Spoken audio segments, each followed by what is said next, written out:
Oh, and like one of the other core, I didn't even touch on like the other core cringe mechanic, which is, you know what Disney's known for, right? Disney movies. What does Disney movies have? I didn't give you the time of Mechanically, day. no, I don't give a dick. What does Disney movie have? What mechanic could we have? Princesses What else? What do they do? Uh, What do the princesses do? get rescued. Sing? They They sing? sing, No. baby! Woo! Songs! Oh God. Singing is a mechanic. We could have all of It's our a card game songs for be Q. cards, and your characters, if they're princesses, can sing the songs. I love it. Oh yeah. Um. Yeah, it's just cringe. The game's just cringe. All the terms are cringe. It's just like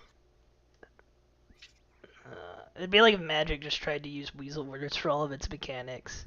Instead of tapping, if it's like, I put stress upon my creature, or like just something like really awkward. Just like really awkward phrasing for everything. My creature challenges your creature.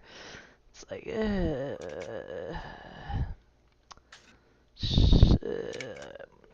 but Magic's also cringe now, so I mean, there's just nothing left, card game wise. Because Magic is also Disney because it's gonna have multiple freaking Marvel sets. There's no escape. No escape for anyone. Nope. No one will. Slay the Spire Devils will not come and save us from all these card games somehow. I mean, they could. Anyone could. I think they're making No one something wants different to. actually.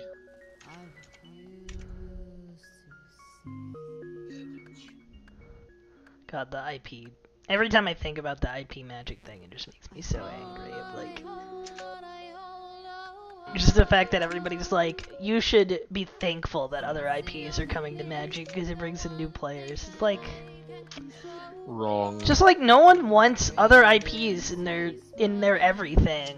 Like, it doesn't work for everything. Not everything is a Smash Brothers, and that's fine. Cause like, Assassin's Creed probably doesn't want Jace in their next game. That's fine. That's fine. It's fine for things to be different. It's not gatekeeping to want IPs to do different things. I want to keep the gate. I think that's what Ivan's advocating. Well, I'm just saying it's not gatekeeping at all to say I like a thing to have its own identity. That's not gatekeeping. No, you're gatekeeping. Sorry. Well, I mean, it's. Sorry, I was being a little bit flippant in a certain sense of in not the colloquial sense of a gate, but like a gate as in like, kind of acts as a barrier between the two, and you can kind of control the flow between the two. Yeah, I mean I don't think it's a barrier because like the idea of these everything needs to be everything mashup in the context is so of new. IP is what I'm talking about, not in to the context of players. That's what I'm meaning. Like I wasn't using the colloquial, normal phrasing of it. So I rescind my statement. Yeah, no, it's fucking stupid. It's just like Marvel and Fortnite just rotted everybody's brain. They're just like everything needs to be everything I've ever liked because I clap when I see things I like. And that is all I can do. Star Wars. It's like, no, grow up. Like you can like the stuff you liked before, and hopefully there'll be more stuff, or you can enjoy the stuff that already existed. But there'll be new stuff eventually, and you can like that too. You can like that for different reasons. It's possible. We have the technology to like multiple things for different reasons, and they can all be good separately.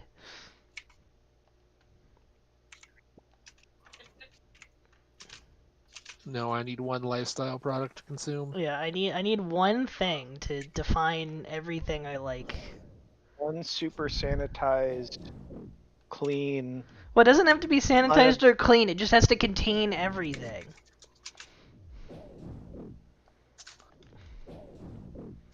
It's people like their smut. Mm. I mean, I would honestly describe it as like the fanficification of media. It's like everything is, X meets Y. There's nothing a good fanfic writer loves more than making them bang. It's only a matter of time before we see official crossover banging stuff.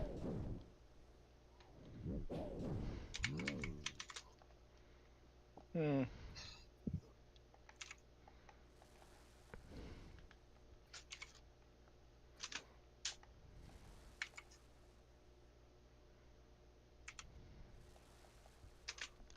Where's my Ligma? I can't find any Ligma.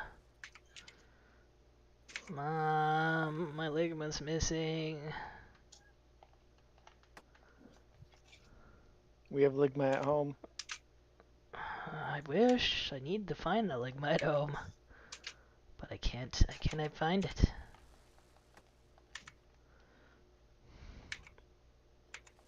I found the Ligma at home.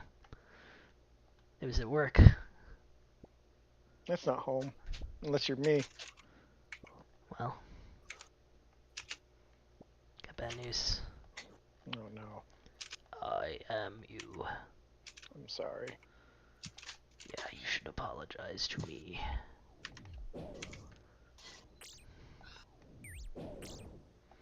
Come on, kill this bat. That's talent. Alright, I don't have much time. I'm gonna have little food.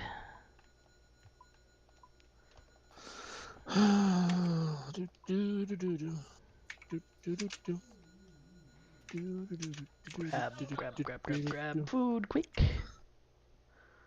Food. Food of steel.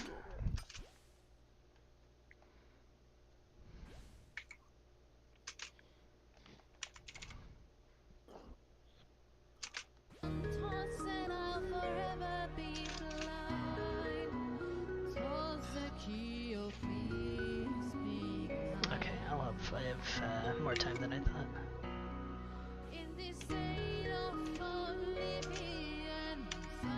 Take that idiot snake thing. I have a dodge roll now. Dodge these nuts. We did. Oh. Good job. Power of this dodge roll.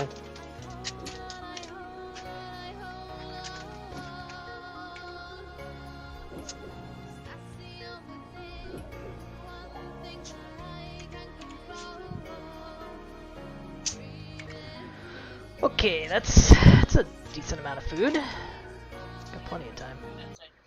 As long as I don't choke the boss fight, haha. Saying. I'm a joke lord. I'm a joke lord, baby, so why don't you kill me? Calm down there, David Garrity. Not that kind of joke lord.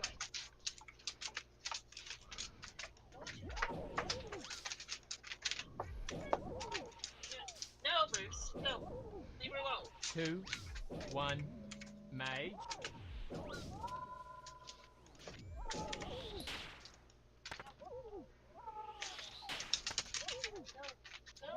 Two, 1, range.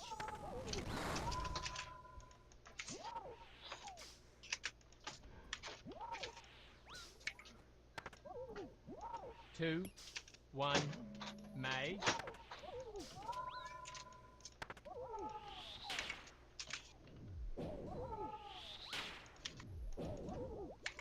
2, 1, range.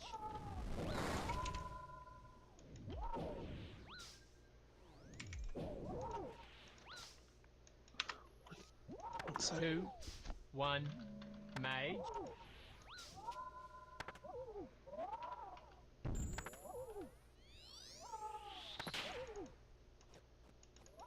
2, 1, range.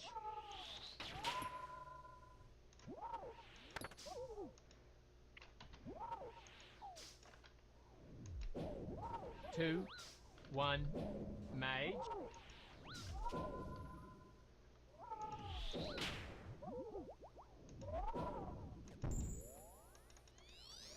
2, 1, range.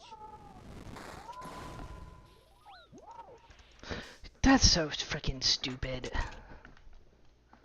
Someone choked. Shut up. I don't need that. I don't need that from you.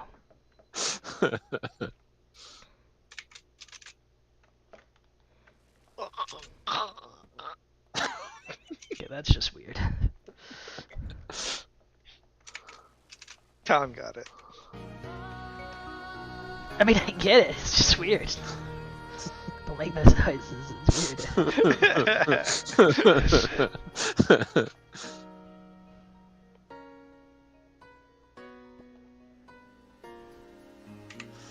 Free loot. I love loot. We've got 30% bleeding damage with 11% increased duration.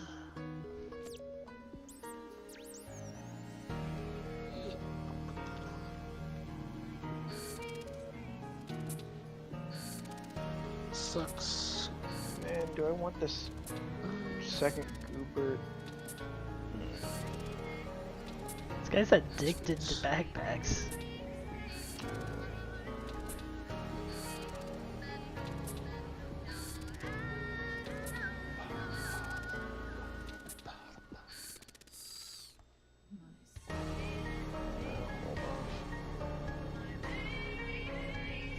Devotion point.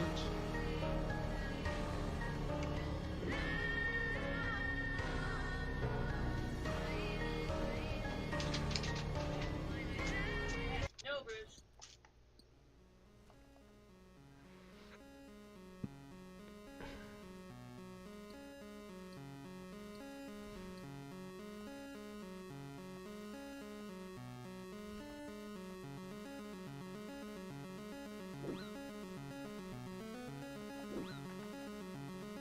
Oh my god, just get off my dick!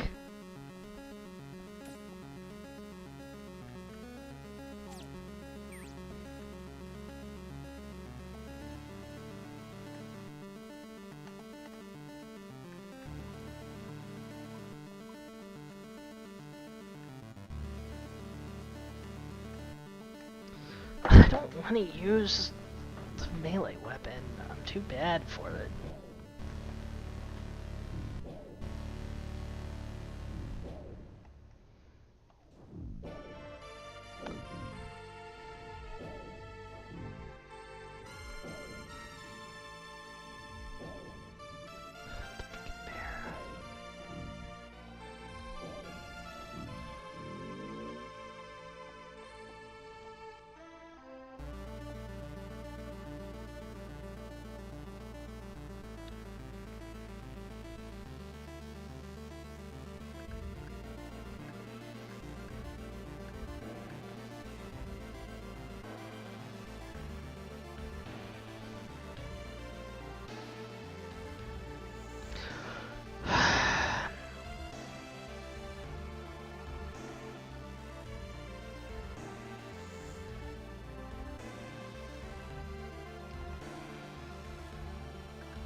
Think he played a whole new world,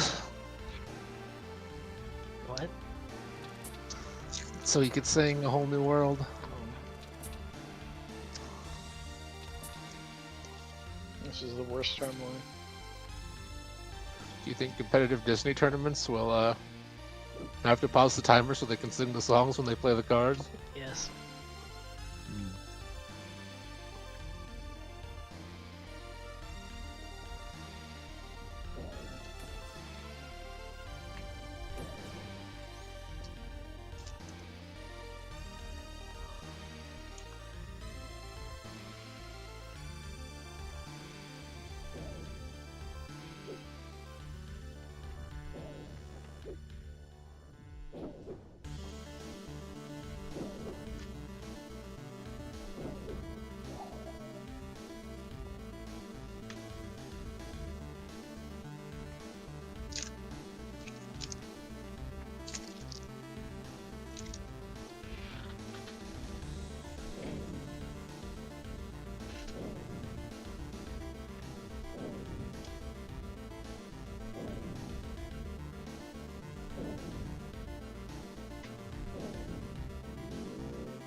2, 1, mage. That's a little luck. 2, 1, range. Dave's getting owned. Yeah, they just got lucky. 2, 1, mage.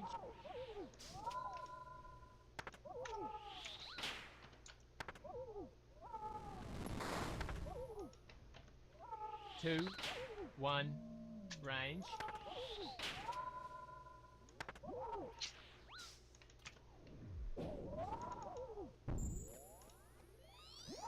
2, 1, mage.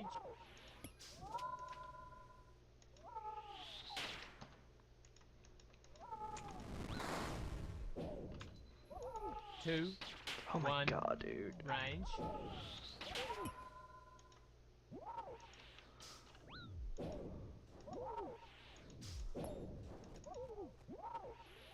2, 1, mage.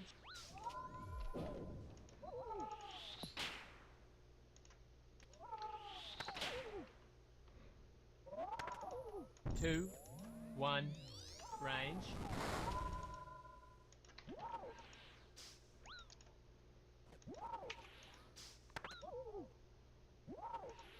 2, 1, mage.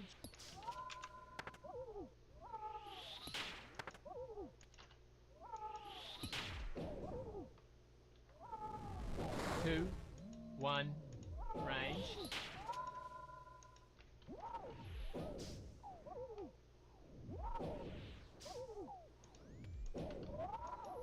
2, 1, mage.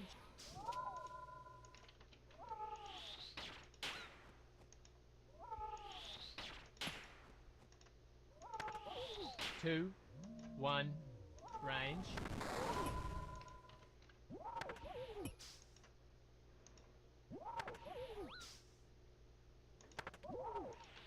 2, 1, mage.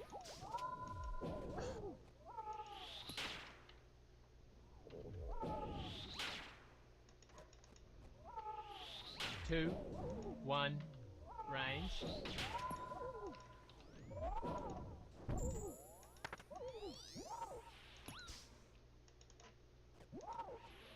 2, 1, mage.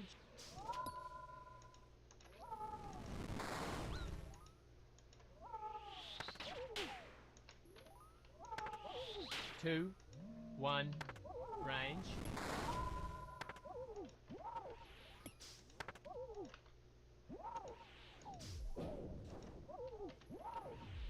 2, 1, mage.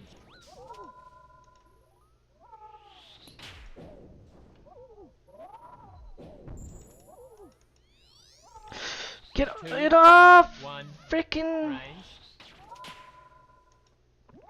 I'm freaking toast. God dang it, dude. I hate this. I just want to be done with it. I don't want to do this anymore. I'm not consistently good enough.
1 mage.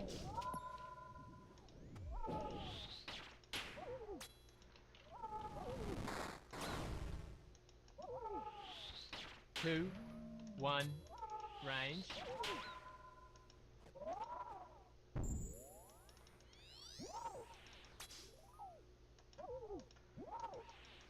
2 1 mage.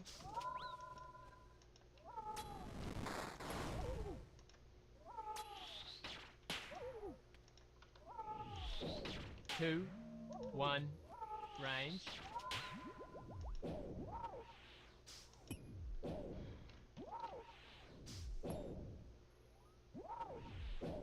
2 1 mage.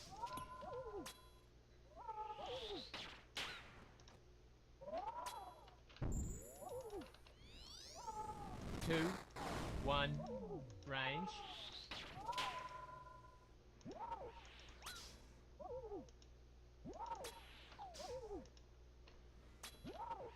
2 1 mage.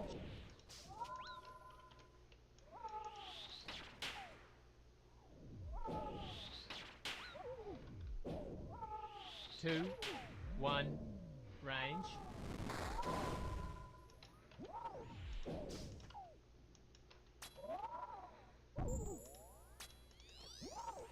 2 1 mage.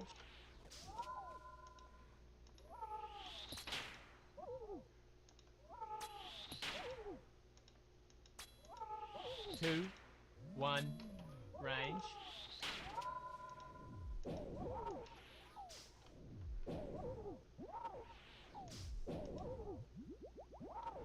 2 1 mage.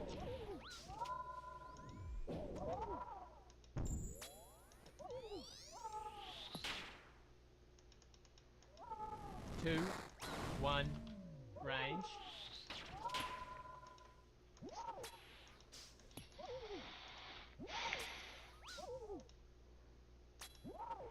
2 1 mage.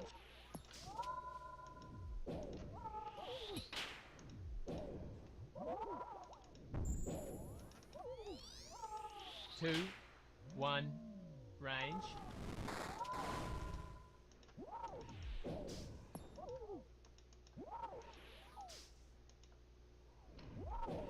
2 1 mage.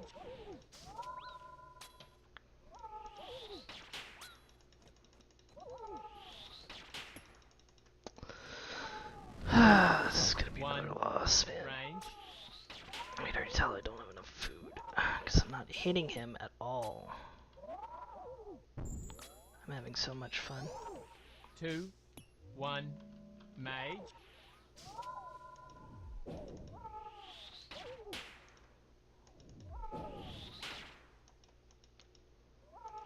2 1 range.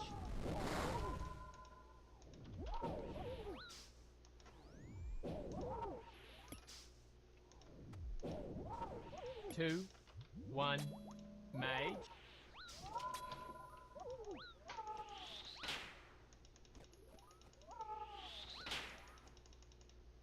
How do I only have 3 food left? Range.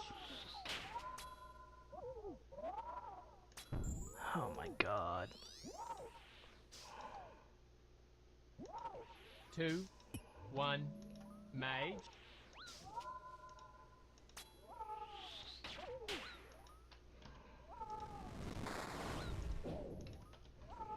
2 1 range.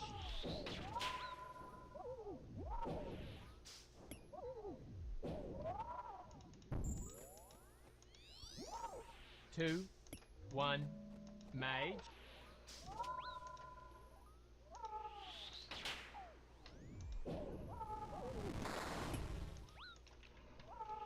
2 1 range.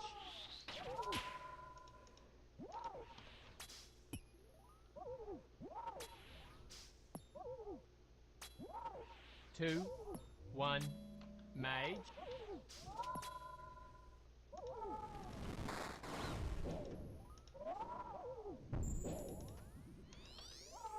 2 1 range.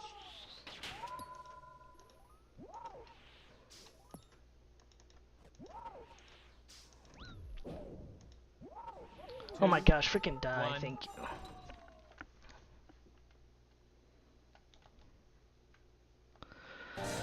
Oh, we did a jaunt. It gave us nothing. Not even money for that one. Heck.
Oh god, that took way too fucking long to figure out how to do.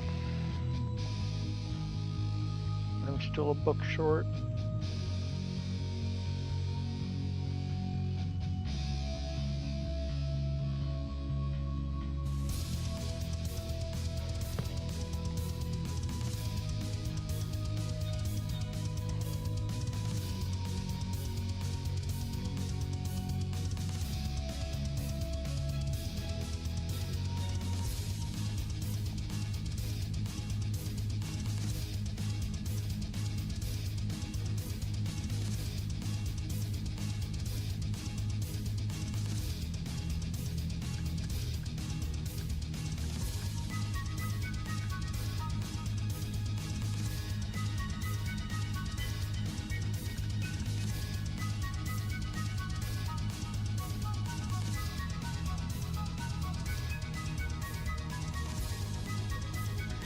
Well, let's hope we survive. Doesn't look like it will.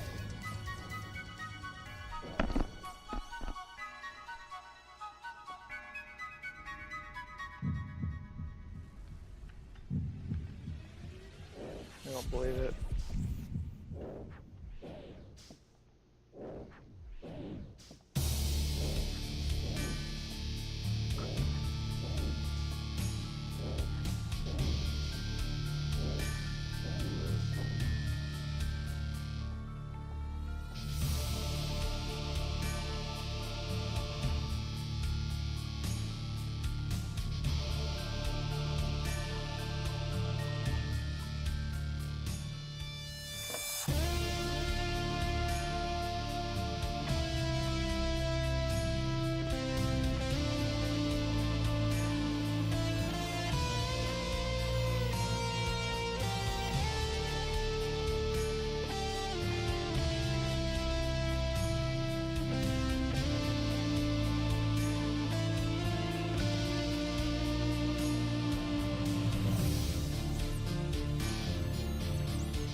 I still 11 more. Why? Oh my god! This is making me so mad.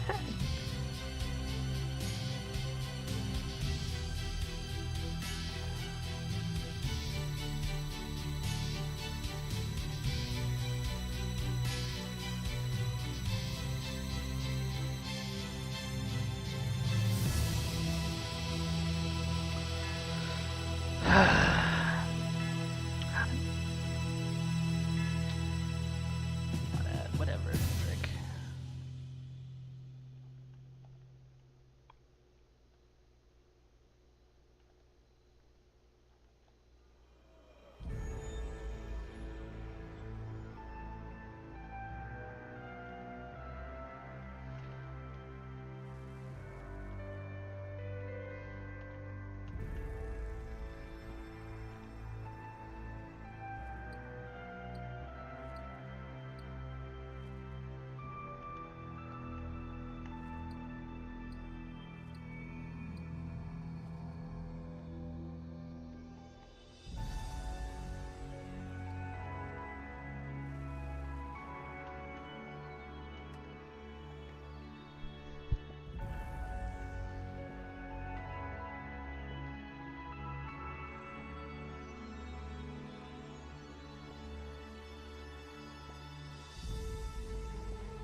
Rest in Dave. Oh, it's kind of fucking bullshit. Same.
Forgetting.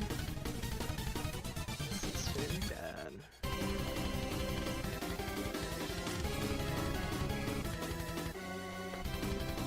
What is happening, man?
Okay.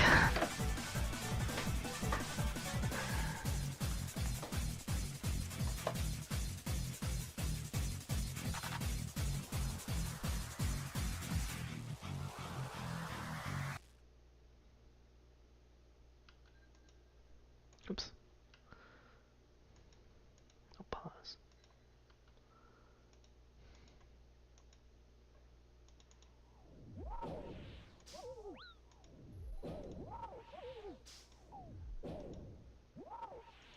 Two, one, mage.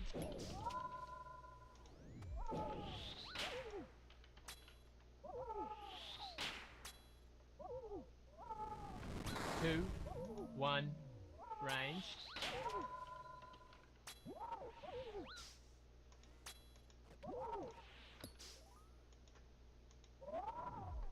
Two, one, mage.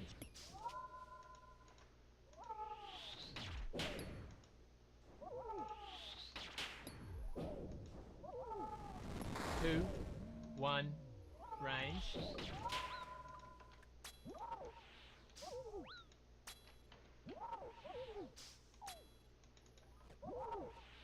2, 1, mage.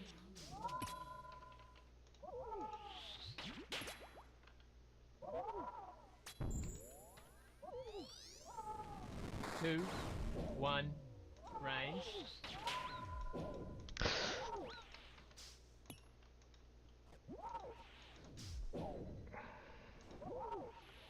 2, 1, mage.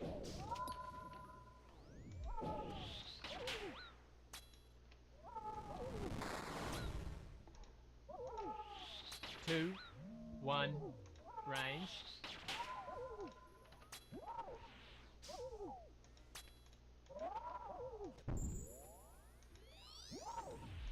2, 1, mage.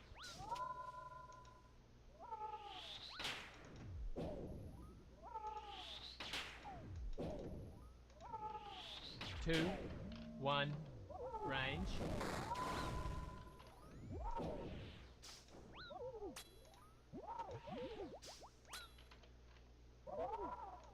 2, 1, mage.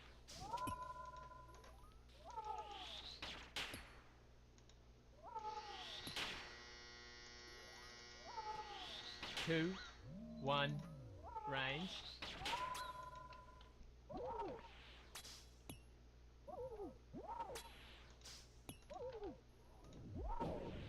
2, 1, mage.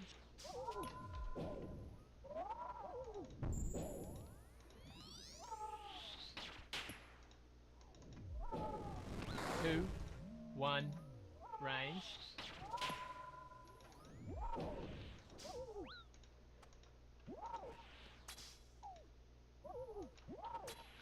2, 1, mage.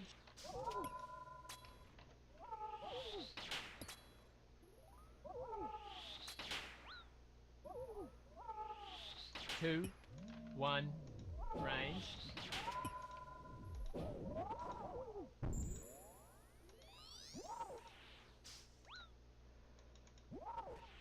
2, 1, mage.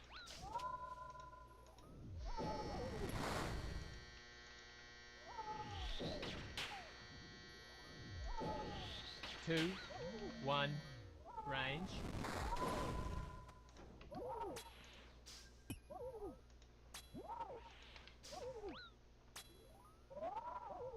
2, 1, mage.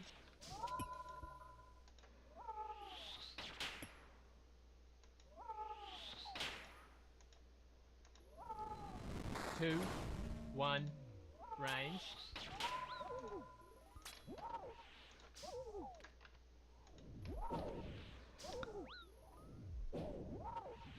2, 1, mage.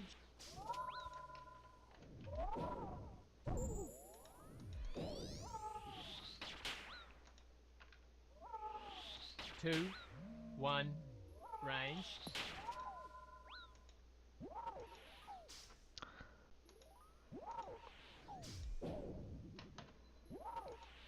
2, 1, mage.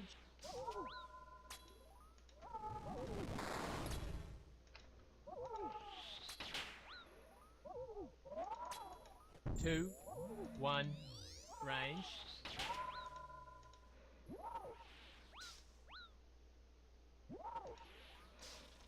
You what?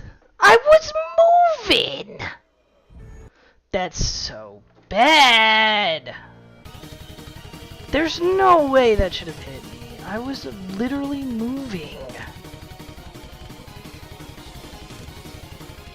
I've never felt so cheated in my life. I just want to be done with this so I can do anything else.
Two, one, mage.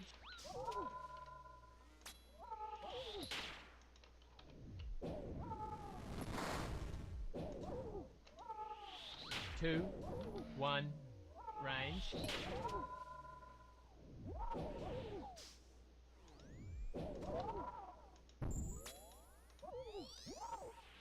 Two, one, mage.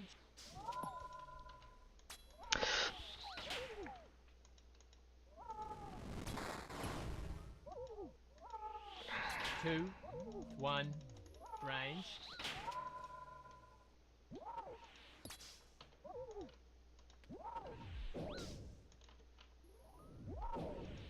Two, one, mage.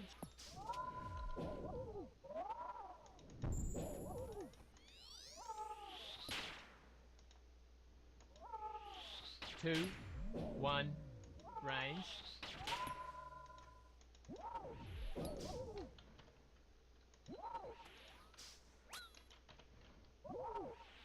Two, one, mage.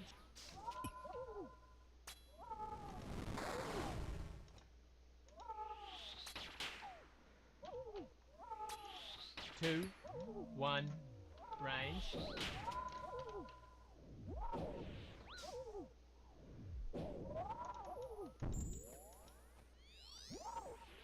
Two, one, mage.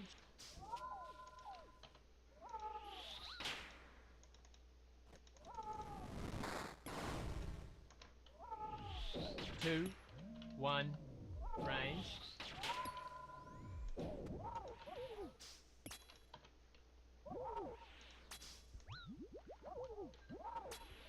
Two, one, mage.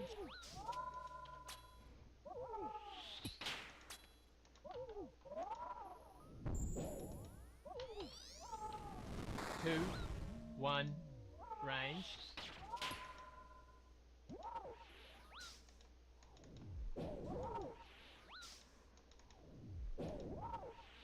Two, one, mage.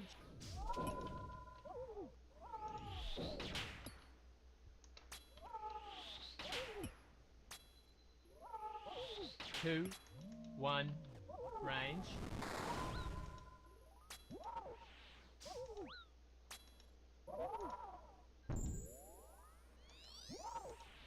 Two, one, mage. Just focus on running, Ivan. Don't think about anything else right now. Two, one, range.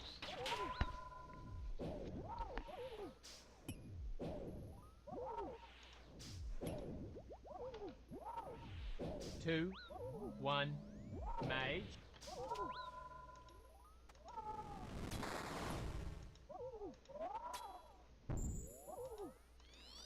Run, Ivan, Two, run! one, range.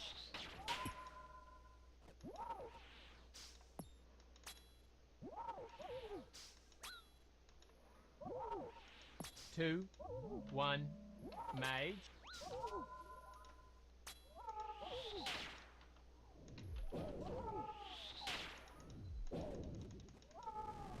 Two, one, range.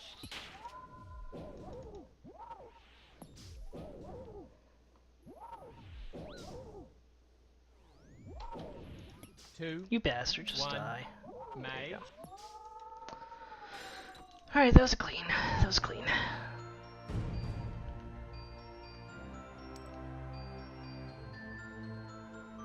Why did it give me 3 rune pickaxes? No one asked for this.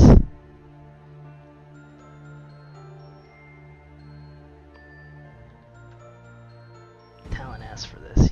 He forced these rune pickaxes into my inventory.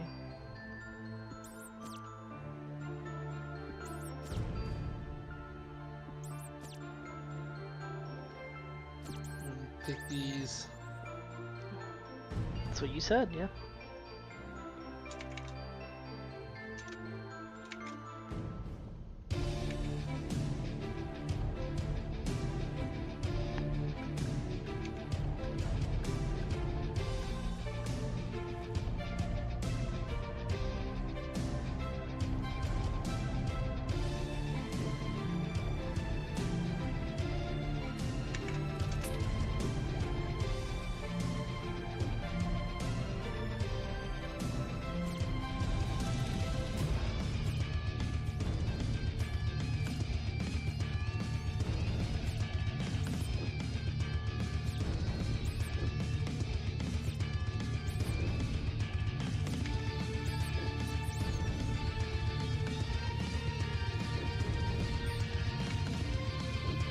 Two bears. Does the bear crap in the woods? Yes. That's why there's two of them.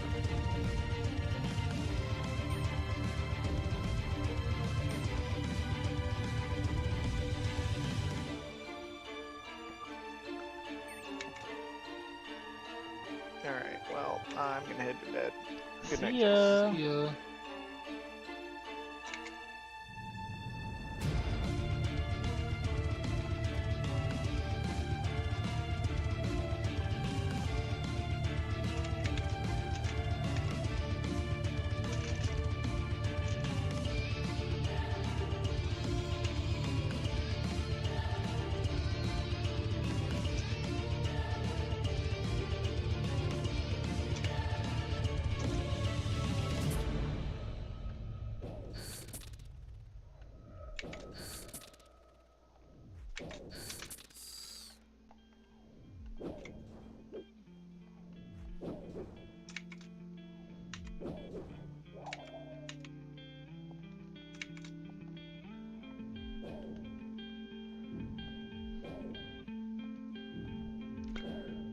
When are you beating Freed? This guy wants to hear my suffering now that he suffered. I'm not done suffering. I still got at least one more to go. I just said now that you suffered, didn't I? I'd say you were dead. Say that. Kind of implied it, in my opinion. That was your wishful thinking of being done.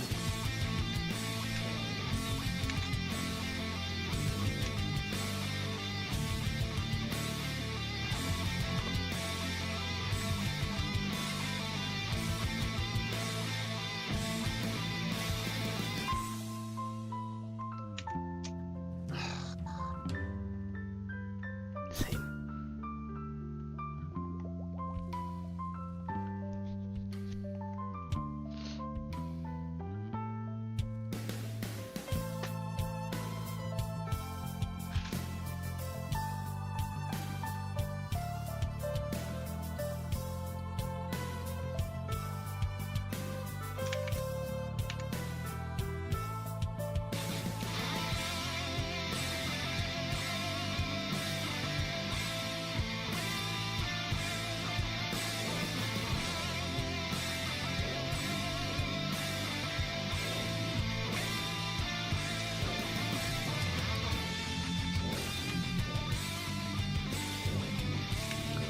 Fast enough. Killed one of those things. Okay, need to find 4 more trees. Here they are.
Oh, there's paddlefish right there. that I have, see much time I have left.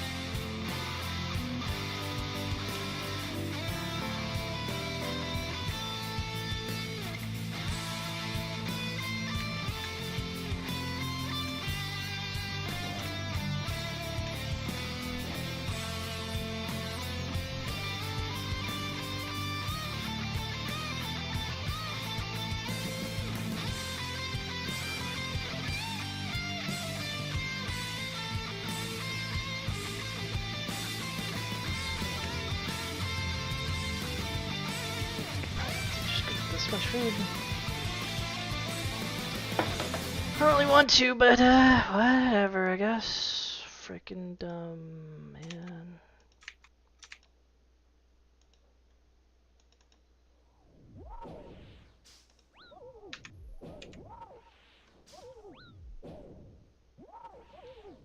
Two, one, mage.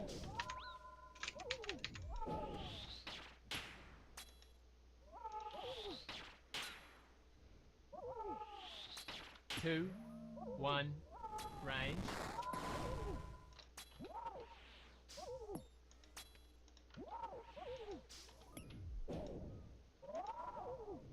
Two, one, mage.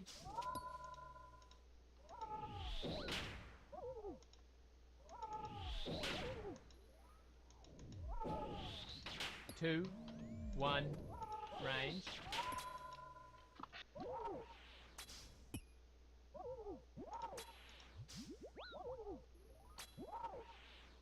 Two, one, mage.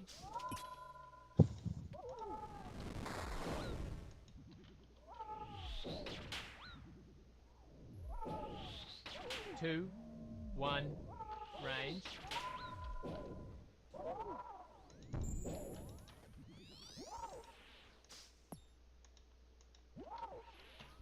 Two, one, mage.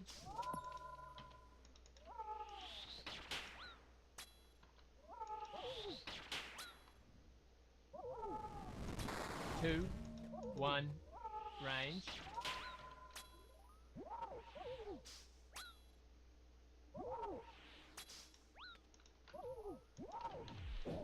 Two, one, mage.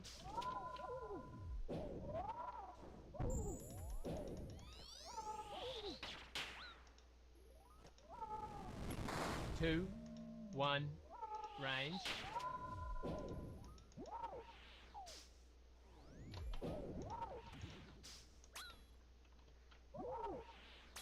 Two, one, mage.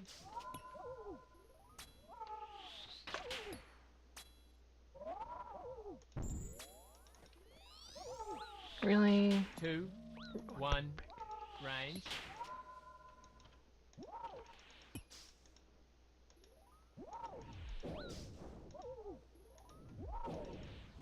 Two, one, mage.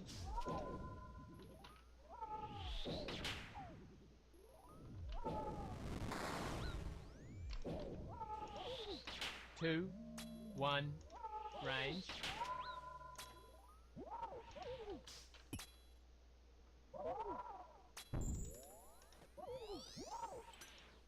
Two, one, mage.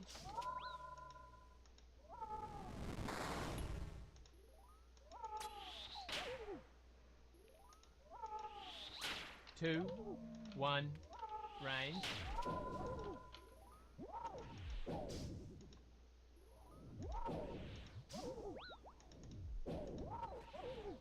Two, There's no way one, this is kill. mage. Simply do not have enough food.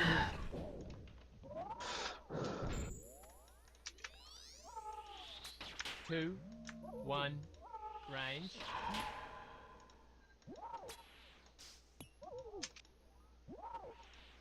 This is a kill. It's gonna be a freaking Christmas miracle. Goddamn cool. Two, one, mage.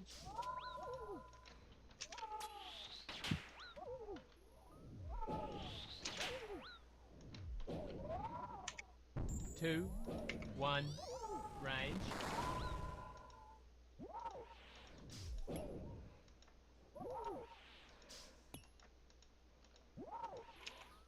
2, 1, mage.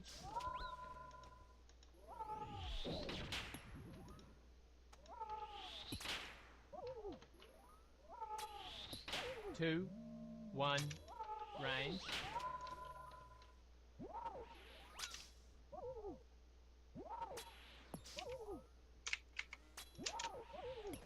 2, 1, mage.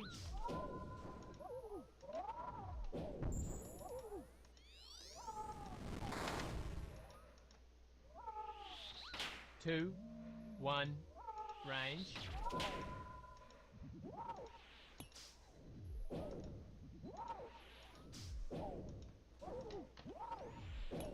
2, 1, mage.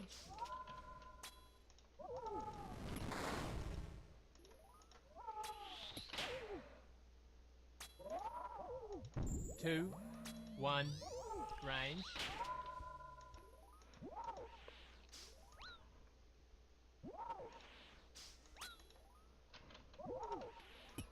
2, 1, mage.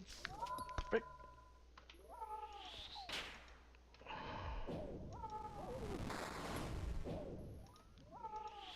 Come on, kill them, kill him, 1, range. kill him. Oh my god, hit the man! Hit the man! 2, 1, mage. Got him. Okay. I had literally 1 HP left. No heals. Oh god! Nothing. Don't want to try anymore tonight. I guess I go to midnight.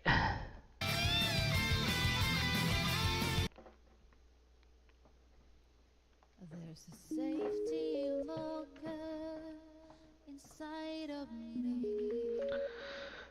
The more I do now, the less I have to do later, maybe. And I hope It's a crapshoot. I know why everybody calls it prison now. Feel like I've been goddamn jail. filled with layers and layers of irony. Still have yet to get a single drop. I refuse to see.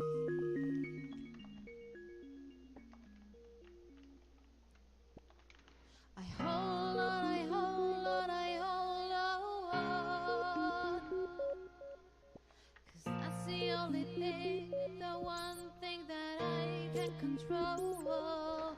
My grievance is mine, my sadness is mine, my loss is mine.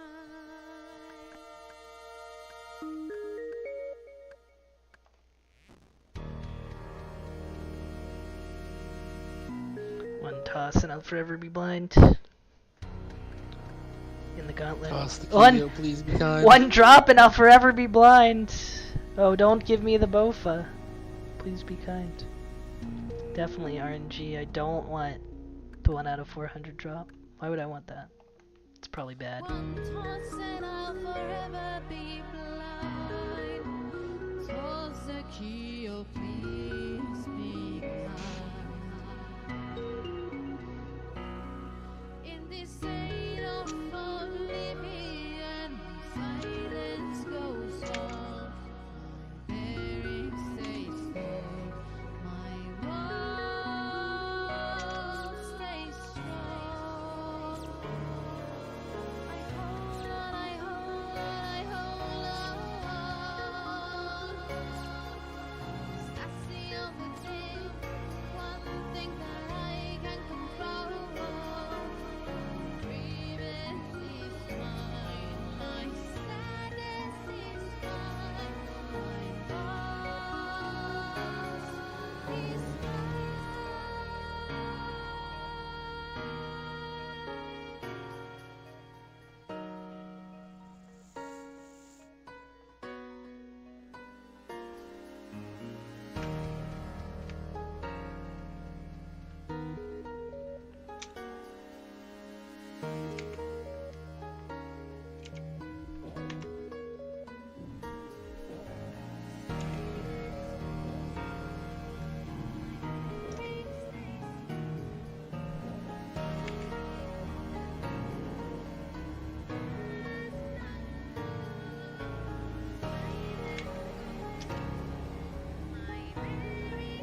Another bear. Bear, don't crap in the woods.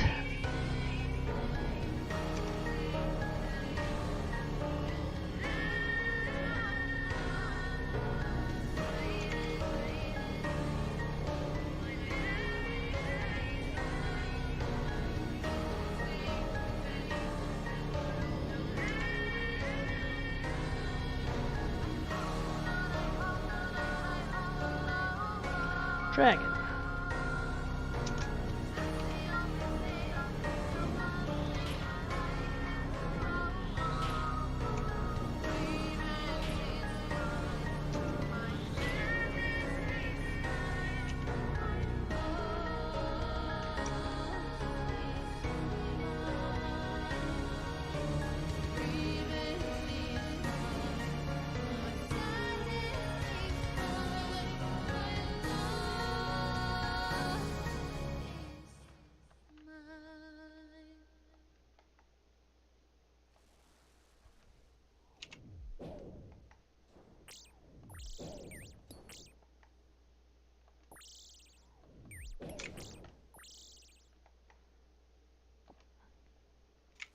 Anyone else murder a bunch of bats? Just for fun.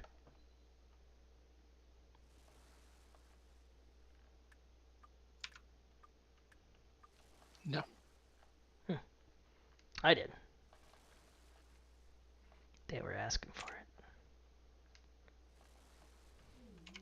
Most importantly, where the frick is a mining node? Where's mining node? Where's mining node?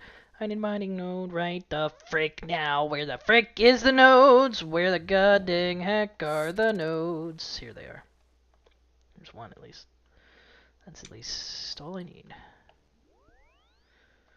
Not gonna have much time to go food hunting, but we will make do, I suppose.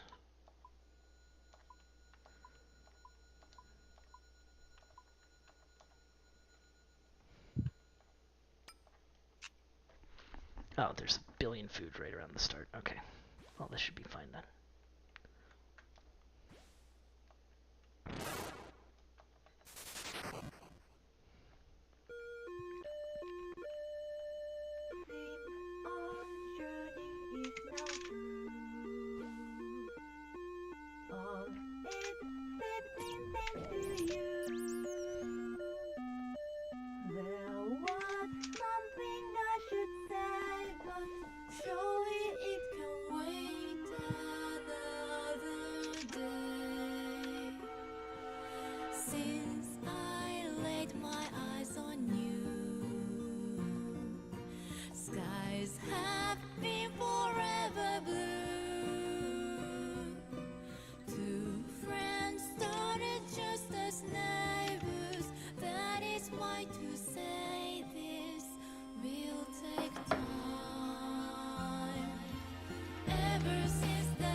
Alright, do it for the 40 clears. If we can get 40 clears tonight, we'll be on such good clear pace, even if the drops never come.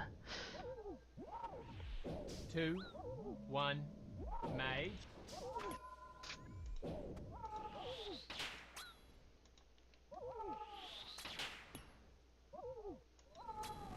2, 1, range.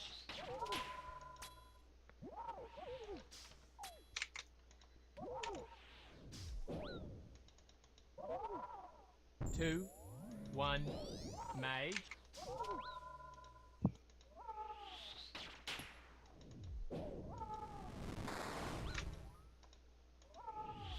2, 1, range.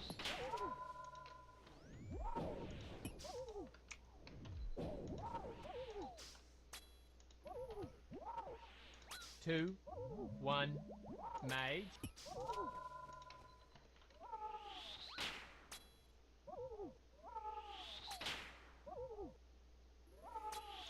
2, 1, range.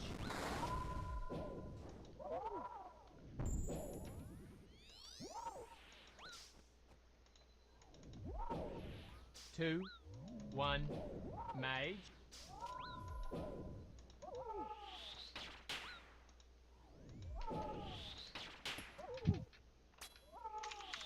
2, 1, range.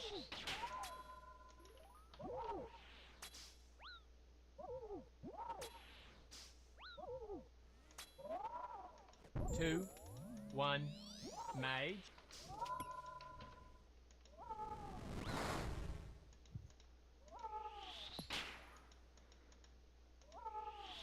2, 1, range.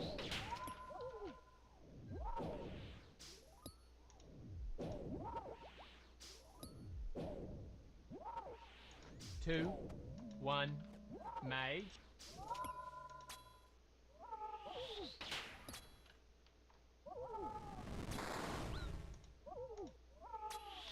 2, 1, range.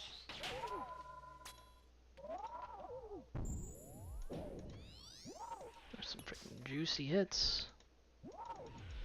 2, 1, mage.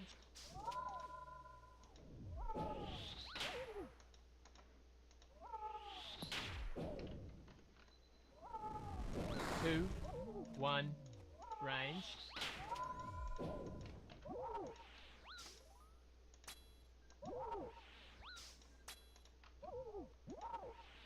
2, 1, mage.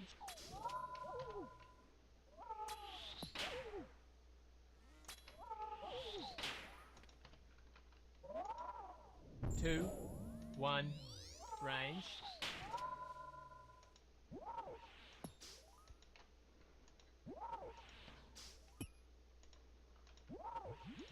2, 1, mage.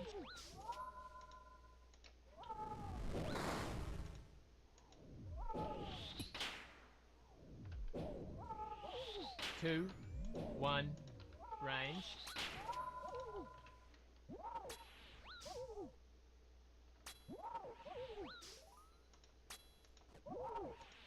2, 1, mage.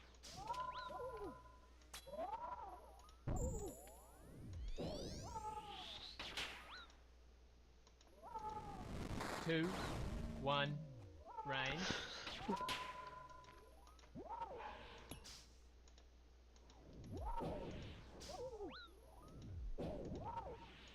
2, 1, mage.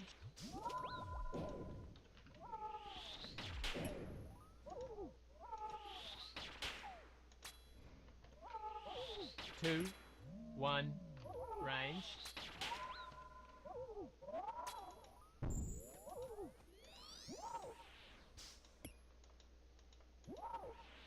2, 1, mage.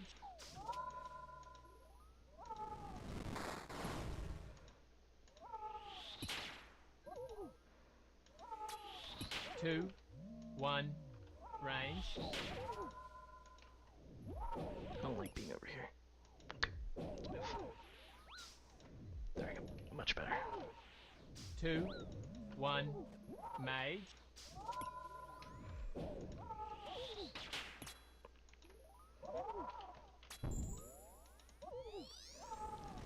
2, 1, range.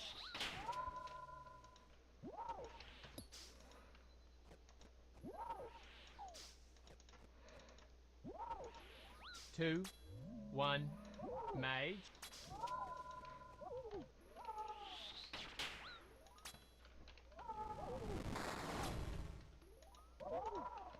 2, You gotta be kidding me. 1, range.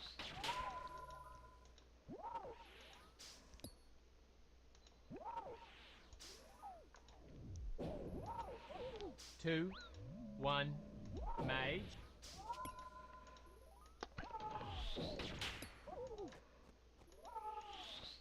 'Just kill him! 2, 1, range.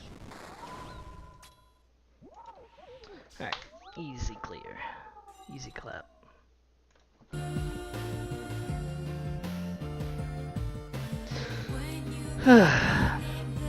Nothing. At least that one's money. Alright.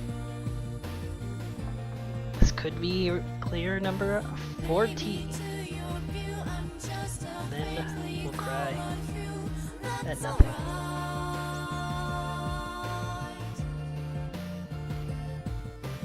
Even if the only things you say are yes or no, I'll see blue sky.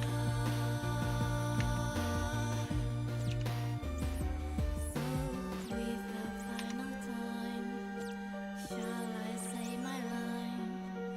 Pray this time my heart will shine on through, which finally, in finality, isn't true.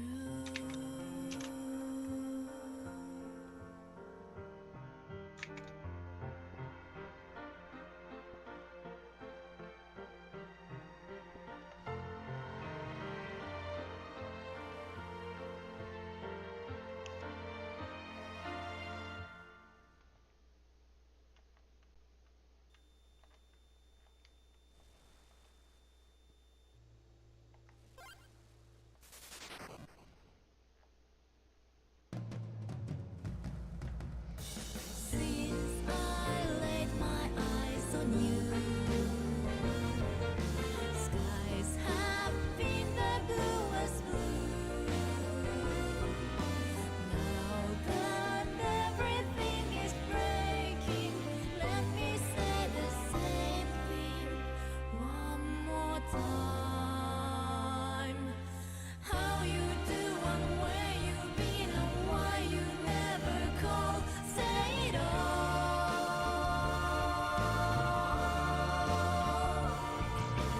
Long as all the words you say are going straight to me, I'm enthralled.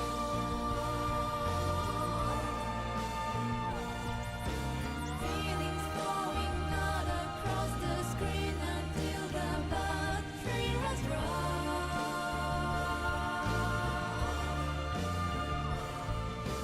Even if Oh, I'm an idiot. things you say are yes or I no, did get it. I'll see I blue don't think I did.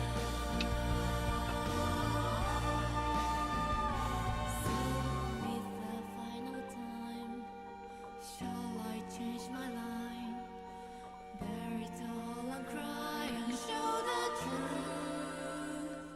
To finally say, finally, I love you.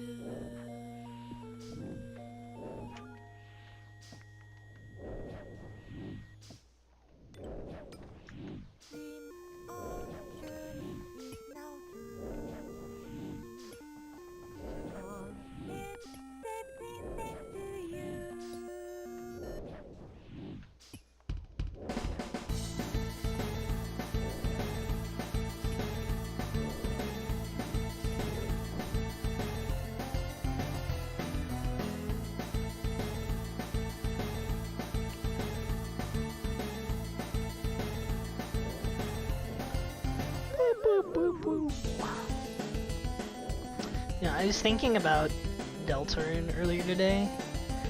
I wonder if Toby Fox regrets putting Queen and Spamton in the same chapter. When I feel like either one of them could have been a standout character. But Spamton stole the spotlight.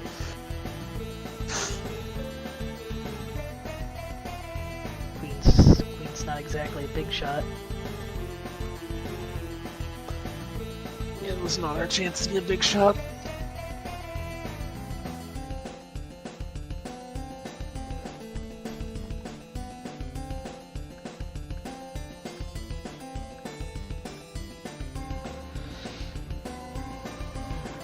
Okay, show me a mini boss, please, on the side. If not, I'm gonna be in big trouble. Good. It's a burr. There's a burr over there. Burr can't get me. Gap is too small. Burr is too large. Get wrecked, burr. Bow, bow, da, da, da, bow, da, da, da, bow, da, da, da.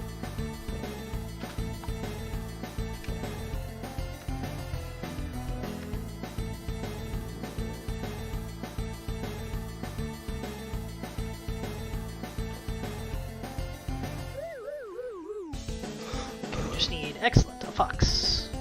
X-Fox, go home. That's naturally safe spotted, too. Like more of a convenience fox.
Alright. Woo, woo, woo, woo. Time for the final guy of the night. Come win, come loss. This is the last Bowfa chance of the eve. Oh. And I might started with the wrong Time. weapon equip. No more Once Upon a Time. The Bowfa's not coming.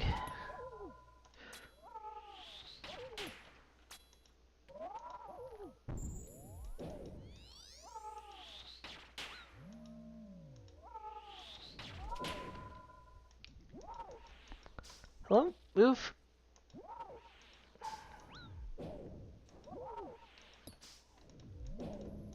Two, one, mage. Well, this run is already effed.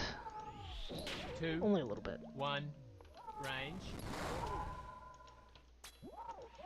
Okay, we forgot to start our timer for the frickin' guy. Two, one, mage. But we got it back.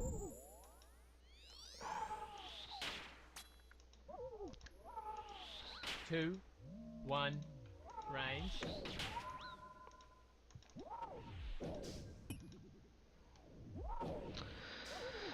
Alright, it's still possible to clear. Two, one, mage.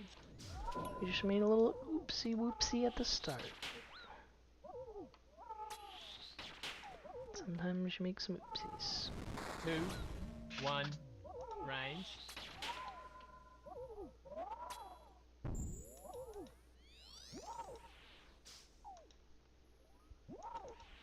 Two, one, mage.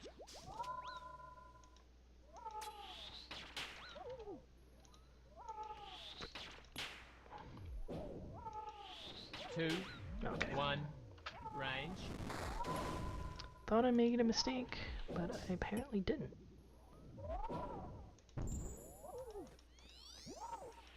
Two, one, mage.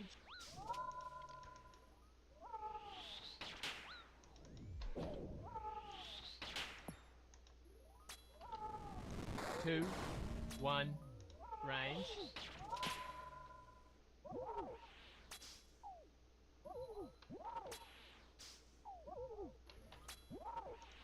Two, one, mage.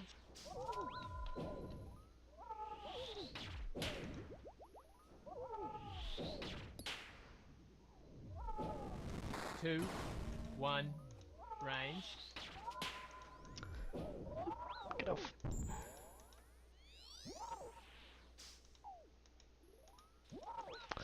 Two, one, mage.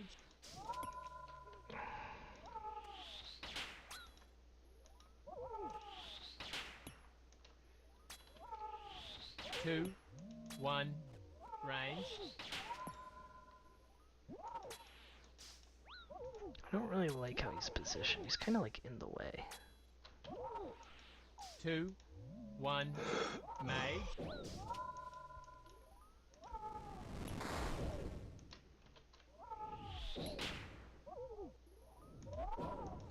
2, 1, range.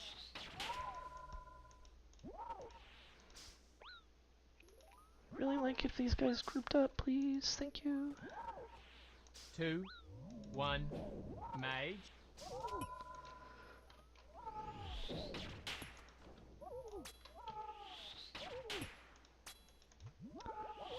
2, 1, range.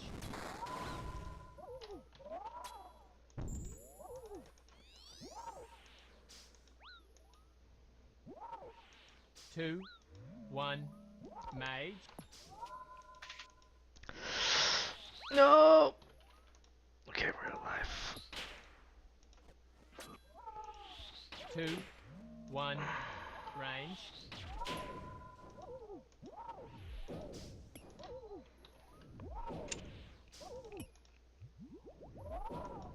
2, 1, mage.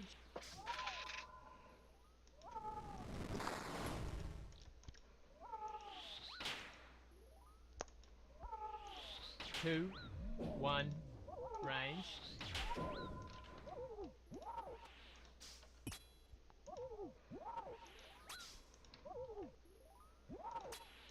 2, 1, mage. Just kill him.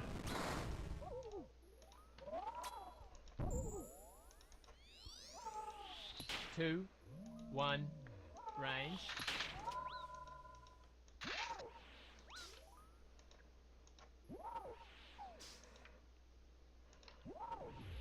2, 1, mage. Oh my god, just kill him.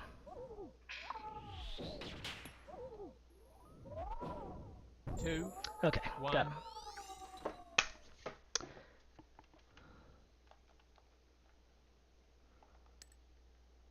And nothing. Time to post the old collection log in the chat.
You go to the room shop.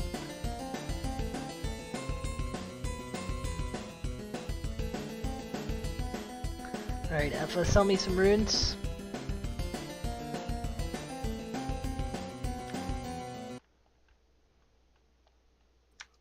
What if you bought some runes from Effa? Sounds like a great time.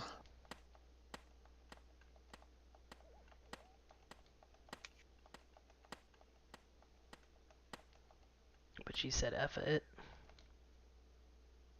Said what? Effa it. The Saw Why would you say franchise is such a thing? undoubtedly one of the F most it, iconic 'cause horror it's series funny. out there. Hell, one of the most iconic pieces of anything out there. Yet despite that, I think it also remains as one of the most misunderstood franchises of all time. Everybody knows what Saw is. You don't even have to have seen any of the movies to know its many staples in our pop culture. Like Billy the Puppet, all the quotes, and of course, the theme.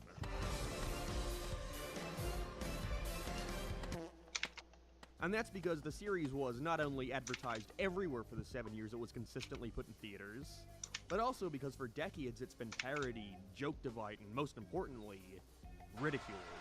The Saw movies are some of the most consistently panned set of films out there. It's shocking they've been able to make so many because up until last month, there has not been a single one of these things to receive generally positive reviews. To me, the Saw franchise is like the prime representation for the 2000s. The outfits, the color grading, the grunginess, the hardcore rock songs, even perfectly encapsulating the whole good versus evil and the blurred line between the two. That was popular then. Move over, Shadow the Hedgehog. It's even known for popularizing the term torture porn. I mean, it's the goddamn poster child. I was terrified of this series growing up. I would always catch the yearly ads for the next installment that would pop up around Halloween. I remember seeing ads for Saw 3D where they'd show everyone in the theater getting trapped in, well, a trap. And I thought that actually did that to you. I thought if you were gonna see this movie, you were basically accepting your death. Saw 3D. Rated R in 3D and 2D theaters October 29th. But really, at the time, all you had to do for that was go see Alpha and Omega instead. I only have two vivid memories of engaging with the series as a kid. The first was when I really got into playing Flash games on my family's Alright, it's crappy time laptop, and I would constantly for play Clark Hans. and Homer Simpson in Saw. Oh, Simple, yeah? quick adventures where you had to use your brain to escape the various things trying to kill you. Yes, this still scared me. And the second was when I was a little older and started getting into horror movies with my sister and I renting out Saw 3 from Extravision to test our might. Obviously now, I realized starting with the third entry was not wise because we were immediately confused as to what the hell was happening and turned it off after 10 minutes. I like this movie, I swear. The series started to fizzle out after the 7th entry. They were putting them out so frequently that I think general audiences just started getting bored and moved on to the next big horror trend. But over the years we've gotten an additional 3 films, which rounded off to a nice 10. And in preparation for said 10th film, I decided I would finally see what all the hype was about, and marathoned through every Saw movie. And since then, I've done said marathon another 2 times, and will probably do it again, because after sitting through them I came to a realization. The Saw movies are fucking great. Not that they're high art or anything, god no. But simply in terms of being a piece of entertainment, I think these movies, with obvious exceptions I'll get to, are some of the most endlessly rewatchable, chaotic, and fun films I have ever seen. But the hard part is, recommending them to somebody is a little tricky. See, not only do they have to already get past the whole blood and guts stuff, but when watching through these things, you have to commit. You cannot simply put these on in the background your first time watching, or you will immediately become confused as to what the hell is going on. And God forbid you watch these a little bit apart from each other. I have watched through these I do have periodically with friends cannonballs. who will come to me at some point like, wait a second, who's this guy? I guess let's see. Only for me to remind them that they were only Cannonballs the are good. main character like 3 movies ago. And so with that, I had an idea. Let me take you guys I'm through just each and gonna- every facet of the Saw franchise. I'm just gonna bow From him. the movies, to the video games, to the weird spin-off material, most everything I'm aware of. Reviewing each and every film and explaining the ever-so convoluted plot as we go along. Get your notebooks out because there's gonna be twists and turns galore. You won't believe what happens next. In the hopes that maybe some of you out there who are also interested in seeing what the hell this franchise is about would want to check them out yourself and start to appreciate it. Because there is, genuinely, nothing out there like the Saw movies. Oh yeah, I'm in here by the way. I probably should have mentioned that. I want to play a game. No, we're not doing that. Wait a second, what is this thing? What is it doing here? What the fuck? Oh, you know, it's just a brand new limited edition LS marketable figure. That's right, I recently got the opportunity to create this cool figure based on my avatar, and I think it came out great. I wanted to do something a little more creative than your average figure, and so I instead designed this fancy little diorama based off my first ever ranking video thumbnail. Not only does it include the figure of my character, but it also comes with this non-specific family couch, non-specific family TV, and also this non-specific white-red collared dog, my favorite. I think it looks great and would absolutely love for them to be made, but in order for that to happen, we need to sell enough of them. So if you want to grab one, or even just support the channel, then this is the best way to do so. Check out the Ownage website or follow the link in the description to nab one today before they're gone forever. They'll only be Alright, available Hans. for around 2 weeks, so grab them fast. And thanks for supporting Please. the channel, especially with my I beg. whack-ass upload schedule. This video Let me was be. like- Let me be. So, without further ado, Oh, I have played so much seasons, and now it's time for some ganking, yes? Nah. Our journey begins with two Oh unknown yeah, I filmmakers love from the ganking. Australia, James Wan and Leonel. For years, they had been trying to break out into the industry, with the latter having written a script back in film school for a small, low-budget horror movie called Saw.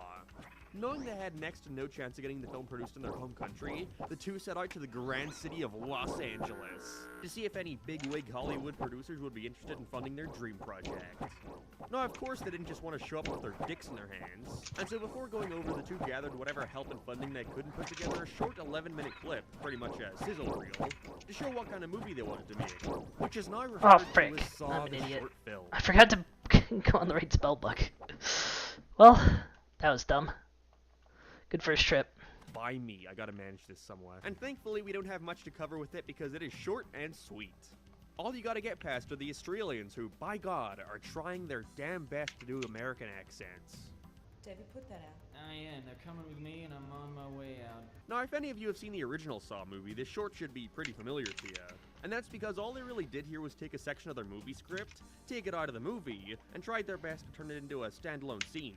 And of course, what they decided to highlight would go on to be one of the most iconic scenes in horror history.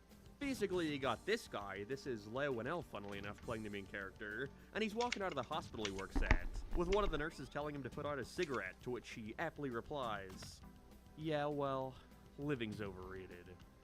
So cool. And with this, he's kidnapped and wakes up in a grimy, green-filtered room, with a TV beside him.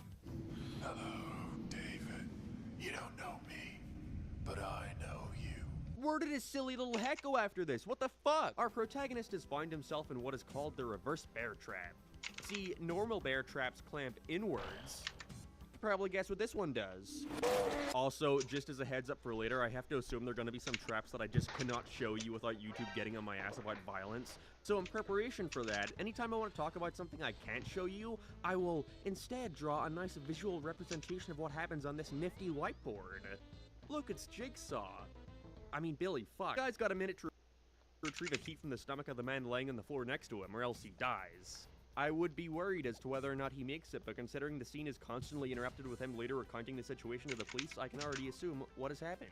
Despite the lack of tension I think that creates, I think there's a lot of great moments still. The highlight, of course, being when he grabs a scalpel to cut through the guy, only for him to wake up right before he stabs him. He wasn't dead, he was just sleeping, oh no! After completing his challenge and freeing himself with just enough time to spare, he's rewarded by none other than Billy the Puppet.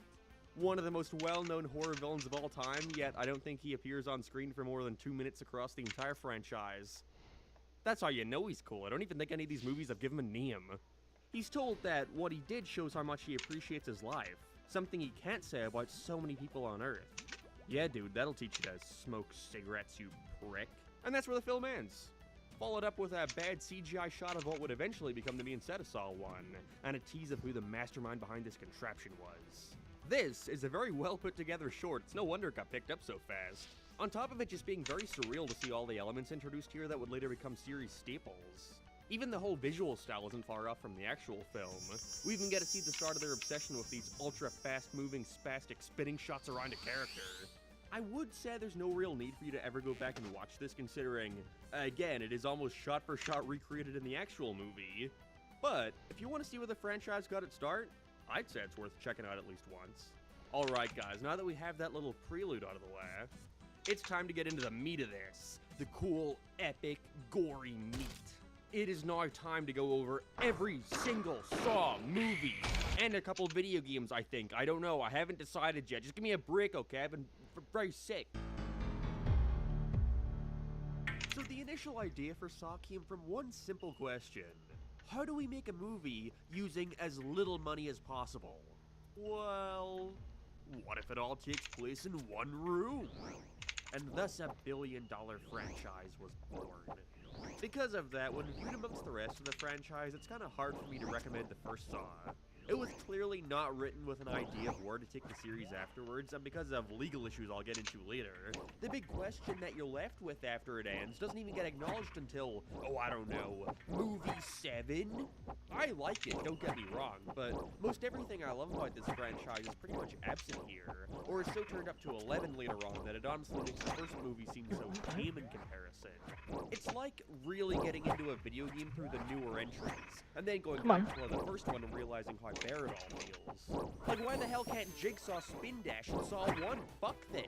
I will say, however, while Saw doesn't do a whole lot for me in terms of where it fits in the franchise, on its own, as a singular piece of media without looking at anything else, it is pretty fantastic, and I can completely see how it blew people away back in 2004. The premise is as basic as you can get, but it's equally terrifying. Two guys wake up in a dirty, run-down bathroom with their legs chained up to the wall. And worst of all, there's a dead guy covered in blood on the floor between them. I hate when that happens. That's all you really get for the first 5 or 10 minutes. It's a genius idea that immediately gets you invested. You start asking yourself all these questions. Why are they here? What did they do? Do they know each other? Who put them here? And most importantly, how did they die? I think what Saw handles best is pacing. It would be very easy for a movie like this that's an hour and 40 minutes long to be incredibly boring and slow, feeling as if they're trying to drag it on as long as possible. And while at times I do find myself wanting to pull up some actual Subway Surfers gameplay, I think that's more so just the result of me seeing it so many times, and therefore the twist is not as impactful. But for the most part here, I think the pacing is its biggest strength without a doubt. They usually know just when to balance the big reveals with more quiet moments of getting to know each other. With those two elements usually complementing each other quite well. Like something they're talking about when they're having small talk, triggering a memory that can help them figure out what's going on. Yeah, but like, who's in this game though? I mean, I gotta be at least somewhat interested in them to want to see them get out, right? Well, our main characters here are Dr. Lawrence Gordon and Adam Stanhide, who, just like the short, is played by the film's writer. We later find out that Adam is a photographer, and of course, Dr. Lawrence works at Burger King. Things quickly take a turn once they find letters in their pockets containing a tip. Although Gordon is also given a permanent spook. The tapes they receive feature the famous voice of what we later find out is Jigsaw, telling them if they don't get out of the room, they die. And just how do they do that? Easy. Dr. Gordon just has to kill Adam. Doesn't seem very fair, but alright. If he doesn't do it by 6, then not only will he not be able to escape, then his wife and daughter are also killed. Jesus, what the fuck did that do? And it only gets worse once they find a pair of hacksaws. Them putting 2 and 2 together pretty quickly. This is really annoying. He doesn't want us to cut through our chains. He wants us to cut through our feet. That's just a great line. I think it's a really neat touch for the characters to realize this only 15 minutes in. Would have been really easy to leave that until the end for some big, epic, gory twist, but I like the idea of it being some kind of feel-safe. Like a last resort that's looming over them the whole movie. Now, of course, the film doesn't entirely take place within one room for an hour and a half. Quite a bit of it actually takes place outside the bathroom, usually showing flashbacks to elaborate on who the man behind this is and why they've been placed in this deal. Although it is worth pointing out that the movie still was filmed within one building. They just did a really good job of making each location as distinct as possible, with underground hideouts, police stations, bedrooms. They really did a lot with what's living here. It's definitely worth mentioning. It's revealed that Dr. Gordon was actually framed for some Jigsaw murders happening in the area, after his penlight was found at the scene of the crime. This being when we start following around the film's third protagonist, Detective Pat. He's been investigating the recent Jigsaw murders for quite a while and thinks he finally has his guy in Dr. Gordon. But just what are these traps? What purpose do they serve? Is this just some insanely creative serial killer trying to get his sick kicks? Well, no, actually.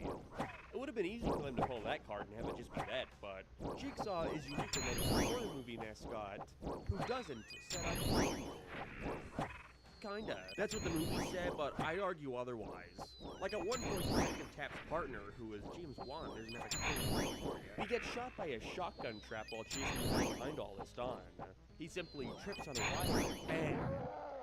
Blowed up. But like, you're telling me you can purchase like 5 shotguns, line them up perfectly above a door with a tripwire that will immediately kill whoever steps on it, yet Jigsaw does not consider this murder? I guess because he didn't literally hold the bullet in his hand and forcefully shove it into the head of the guy? That means he isn't responsible. So was it the gun's fault, or can we go even further and blame it on the bullet? You're just gonna have to accept that some of this guy's logic doesn't make the most sense. But at the same time, look at what he's doing. Are you really expecting something rational from the guy? Technically speaking, he's not really a murderer. Yeah. The gist of it is that Jigsaw doesn't pick out people at random. Instead, he actively sets out to capture folks who aren't appreciating their life enough. To which he kidnaps them, usually wearing a pig mask. It eventually makes sense, I promise. And with that, the person wakes up either inside a game or a trap. With a trap being a single situation the player needs to get themselves out of, and a game usually involves many tests and or traps. Sometimes with multiple people. With the goal being if they manage to escape and save their own life, then therefore they'll become much more appreciative of what they have. I can never tell if this franchise is aware of the fallacies in that method. Also, if the player loses, then he cuts out a little puzzle piece from your skin. And that's obviously why he got the name Puzzle Piece. In the case of Saw 1, we have 3 major traps to focus on. I don't really count the shot because... well, again, first of all, we'll start with the razor wire trap. This is what Dr. Gordon recounts when he first tells Adam about being stuff going on. Basically, you got Peter Griffin, and he's put inside a razor wire maze. He's got 2 hours to find the path out of there before the door to Peter closes forever. Just what heinous crime did this man commit to wind up here? Well, apparently a month ago, he cut his wrists. Subtitle, this man is clearly not appreciating his life enough. Jigsaw wants to call out his bluff, looking for attention. Amazing. I think it's funny and a kind of fucked up one that Jigsaw had the thought of putting this man into razor wire me is like, oh, if you really wanted to cut yourself, then I guess you're gonna get what you wanted, right? But at the same time, it was a month ago. What if he regrets it and is better now? What if that situation made him realize he appreciates his life? You have to personally see the growth for the matter, Jigsaw? Tisk, tisk. Guy dies, of course. A little Italian on screen with that funny side effect. No, not that one. Okay, that works. Also, I cannot stress enough how much I love the goddamn editing here. You have no idea. So next up is the flammable jelly trap. Yet another flashback to show us what the guy's been doing for the past 5 weeks. We got this guy. All we know about him is that he pretended to be sick. No context beyond that. Were we talking like a day off work, college, didn't want to go to a wedding? The severity of this does not seem to match the punishment because by God, does he get the short end of the stick when it comes to reasonable traps. So Jigsaw has covered him in flammable jelly, with his goal being to find the combination for a safe in the center of the room which marks his freedom. Only issue is the room is so dark that he needs to hold a candle up to the walls to read the numbers. Oh yeah, and also there's like a million numbers scattered across the walls, and oh yeah, also the floor is covered in glass. He doesn't make it. Lastly, in terms of standalone traps, we of course have the reverse bear trap, who this time is worn by Amanda, a junkie who needs to learn to not smoke drugs and be lame. It's incredibly similar to the short, with Jigsaw's explanation and the piecing of their escape pretty much being the same. But Shawnee Smith, I think, sells the fear and panic a lot better. It's really interesting getting to see this scene fully realized. And they even managed to sneak in a lucky piece of unintentional foreshadowing. What could it mean? Ooh, that's all there is for traps here, really not that many. There's also a short appearance of a drill trap once the detectives infiltrate Jigsaw's lair that would drill a man's skull in, but we sadly don't see it go off. I mean, yay, they saved him! But again, it's extremely jarring going back to this movie and seeing how tame it all is. There's really next to no gore aside from the few money shots, which I'd argue isn't even a bad thing. If anything, it makes those moments stand out a lot more. There's a reason why the foot hacksaw thing became so iconic, and it's because it's the one point in the film where they don't shy away from showing you the character mangling themselves. As the film progresses, everything slowly starts to fit into place. As it turns out, Adam was actually hired by Detective Cat to spy on Dr. Gordon, after his partner died too. Again, a shotgun trap went a bit crazy. Not believing the doctor's alibi. Him trying to catch him in the act is what caused Adam to get wrapped up in all this, which which, again, feels unfair. Also, if you're wondering why Gordon was here, it's because he quit his job above his family and might be cheating on his wife, but we find out that well, he wasn't. But just how does Jigsaw know this? Well, shortly into the film, we get to see him. It's this guy, Zeb, from the hospital. He's like a janitor or something. Zeb has been the one surveying the bathroom game and is also the one keeping Dr. Gordon's wife and daughter hostage. Everything starts to ramp up once Gordon runs out of time, feeling to kill Adam. And so Zep has got to go and kill him. But wait a second, it's Detective Tabs. He's come to save the dad, chasing down Zep as he rushes to finish off Gordon for stealing the game. As this chase is happening, Dr. Gordon starts going mad, believing that his family's dead, and so he finally snaps and will not do anything to save them. And so he grabs the hacksaw and starts cutting his own foot off. It's pretty sick. Also, he gives up and shoots at him, but oh no, it's still too late, and so Zep has got to kill him, but oh, Adam isn't actually dead yet, and so kills Zep, with Dr. Gordon crawling to save his life and family, promising to come back for Adam. But, oh no! Adam finds a tape in Zep's pocket. Turns out, he was also just doing a test, being forced to make sure the game's rules were followed. He's being tested because he's a pushover, okay, sure, but wait. If this means Zep wasn't actually Jigsaw, then who? Whoa, my god! Why did he get up like that? So yeah, it turns out that the true man behind all this was the dead guy laying on the floor the whole movie. He had planned all of this, with him letting Adam know that the key to his chain was in the bathtub he woke up in. A key that immediately went down the drain. Oh, well, fuck him, I guess, right? You deserve to rot for life. Game over. And that's how the movie ends. Talk about twist on top of twist on top of twist. It honestly makes the whole movie worth it, especially on your first viewing. That's not to say... See ya, sucker! Times, though. BKer.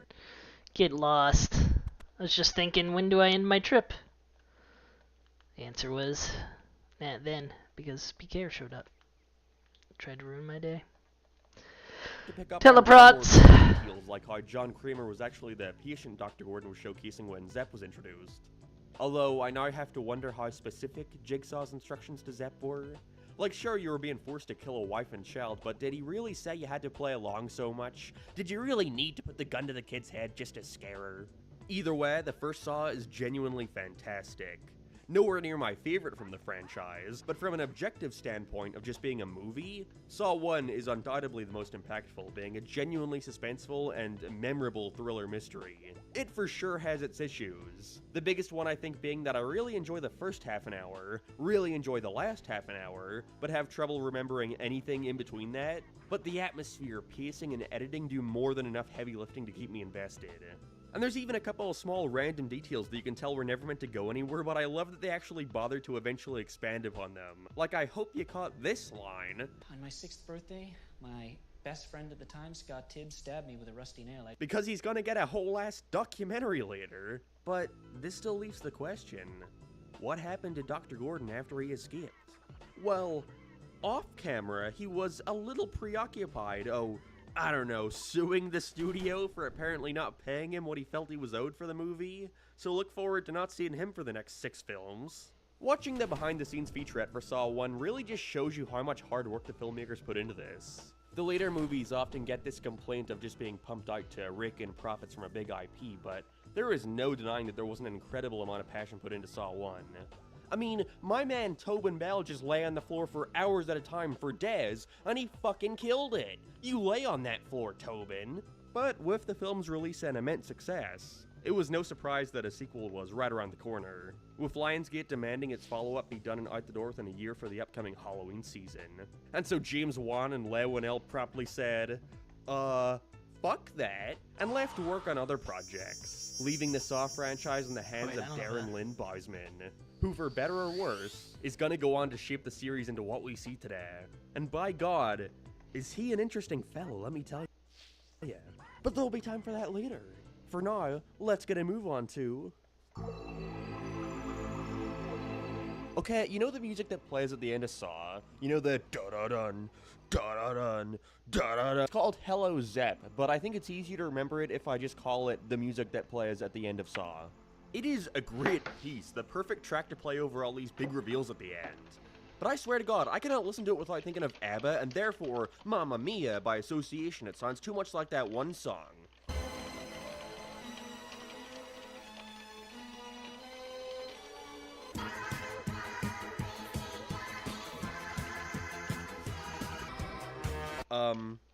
Yeah, so anyways, the idea of Saw 2 came from one simple question. How do we make a whole entire movie from start to finish in only a year? Well, what if we just took some other random script from somebody else and turned that into Saw 2? Yes, that is really what happened. Enter the aforementioned Darren Lynn Bousman, an inexperienced filmmaker who had a script lying around for a horror film he wanted to make called The Desperate, which was rejected for being too close to Saw, and so they just made it Saw. Work smarter, not harder. I will say, I do at least appreciate that even though the original director didn't want to come back for this one, they still decided to take a chance on some unknown. A chance which seemed to pay off with Bousman's Saw films consistently raking in the most profits at the box office. Although that may instead have simply been due to Saw Mania, which was running rampant at the time. You could not avoid this thing. One of my first ever experiences on the internet was watching that SpongeBob and Saw video, which I admit, terrified me as a kid. But with a movie like Saw, it left everyone wondering where the series was going to go from here. Where could they go? It originally not even being a Saw movie certainly doesn't give us a whole lot of hope when it comes to getting a satisfying sequel. So without any more time wasted, let's get into Saw 2. Our main character here is yet another detective, Eric Matthews, who's being taunted by Jigsaw, egging him to find him. Eric is a recently divorced cop, down and checked out of life. So it's no wonder why Jigsaw's now targeting him. Recently divorced and a little sad about it? Die. Police, however, quickly intercept where his lair is at and swiftly break in to get the killer. To which they find... Oh. It's Jigsaw. Like really Jigsaw. No strings attached, just kinda chilling eating Cheerios. It's a pretty ambitious idea, I gotta say. To have your main killer in police custody the entire film. Although it adds a lot of amazing tension to the scenes between him and Detective Matthews. Like, it perfectly shows how, even if you've captured him, the game is out of his hands. It's up to the players to decide how it ends. One of these players being Eric Matthews' son. Oh no! Okay, so the rules of this game are simple. There's a group of people trapped inside a house with 2 hours until the door opens and they can escape. Big problem though, they've all been injected with a poison that's slowly killing them, and so surviving those 2 hours isn't really on the table. And so they've got to go into each room and complete a set of tasks in order to be rewarded with the antidote. And all Jigsaw wants Eric to do is sit there and watch the game unfold, which of course is hard for him to do when his son is trapped amongst a group of crazy ex-convicts. I like the haunted house approach. It's definitely overkill when compared to how small scale the first film's game was, but at the same time, I don't give a shit, it's cool. There also being an entire group of people now no longer chained to a wall also allows them to now explore more of how all these strong personalities clash against each other when put under a life or death situation. Oh yeah, speaking of, one of these players is actually Amanda. You know, Amanda from the reverse bear trap in the last movie. Sweet! Similarly to Peter Griffin in the Razor Maze, she hasn't been too kind to her body lately, and thus she's been thrown back into a trap to learn her lesson. Honestly though, fuck the haunted house, John Kramer is the best part of this movie, aka Jigsaw. Turns out that was never a title he gave himself. Instead, the puzzle piece he cuts out of his victims was simply meant to be a Burston sign that getting they were Laren's missing an keys? important piece of being No, human. I got a The clue will scroll. to survive, so cool. Pretending to be dead and all, he didn't really have much to do BKR last showed up time, just as I which was they ending more my than trip. make up for here, So- with the majority of this Good thing just timing. being him and Dodged. Detective Matthews talking at a table. It's here you get to see just how much of a perfect casting choice this was. He clearly loves playing Jigsaw. So much so that I have to preemptively apologize, because there are going to be parts in the script where I just call him Tobin instinctually, because I can barely differentiate the two. He completely steals the show in any scene he's in, whether he's just quietly talking, or taking pleasure in watching Matthews squirm, or even just taking a fucking beating. I love the approach of making your villain someone so weak yet so powerful at the same time. I'd like to go now until your son is pissing blood. We also learn more about his backstory, with it being revealed that Dr. Gordon had diagnosed him with brain cancer, given less than a year to live. and with that it drove him mad, even attempting to take his own life. Knowing exactly when he was gonna die caused him to become resentful towards all the ungrateful people in the world who don't appreciate what they have. And that's what's turned him into the morally ambiguous man we see today. I've never murdered anyone in my life. The decisions are up to you. Alright, we get all that, but what about the traps though? Where's the traps? And boy did they deliver. They really tried to top themselves with the amount of blood and violence in Saw 2. It's certainly more in line with what your average perception of a Saw movie is like. And with that, let's get into the whopping 7, technically 8 traps we bear witness to. Starting with the film's cold open, the death mask. This is used for nothing more than an opening to get you up to speed on how this Jigsaw guy operates, with this random guy, Michael Marks, sounds like a fake name, being tasked with cutting through his stitched up eye for a key. Otherwise, this Iron Maiden mask will close, crushing his face. Why is he being tested? Well, apparently, he's a snitch. And snitches, I guess, do indeed get stitches. Jigsaw's kind of funny like that. He dies, of course, but I think this is a solid opener. A lot of staples of Saw 1's editing returns here, like the incredibly quick jump cuts and speeding up the camera circling around the player. The Saw movies always have the same editor, so it's cool that no matter who's directing, all the movies still feel distinctly Saw. A lot of simple budgetary restrictions from the first film even become the norm here, like how much they relied on throwing grayscale photographs on screen for split seconds. Originally, they were nothing more than behind-the-scenes snapshots for promotion, but now they've become a staple of its editing style. Anyways, Death Mask is alright. Pretty forgettable trap, honestly, but I think that's more so because it's a character that we know nothing about, and is certainly the most tame of the whole movie. Next up is hardly even considered a trap in my eyes, but it gets a little shot out anyways. When the police break into Jigsaw's lair and begin sneaking around, we see one walking up the stairs and triggering a trap. Not the shotgun, thankfully. This time, it's just a nice little wooden plank that shoots outwards and breaks the leg of whoever stepped on it. I guess the stair killed him, right?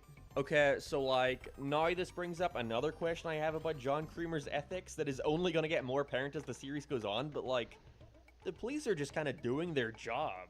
Like, a bunch of people in this city are dying.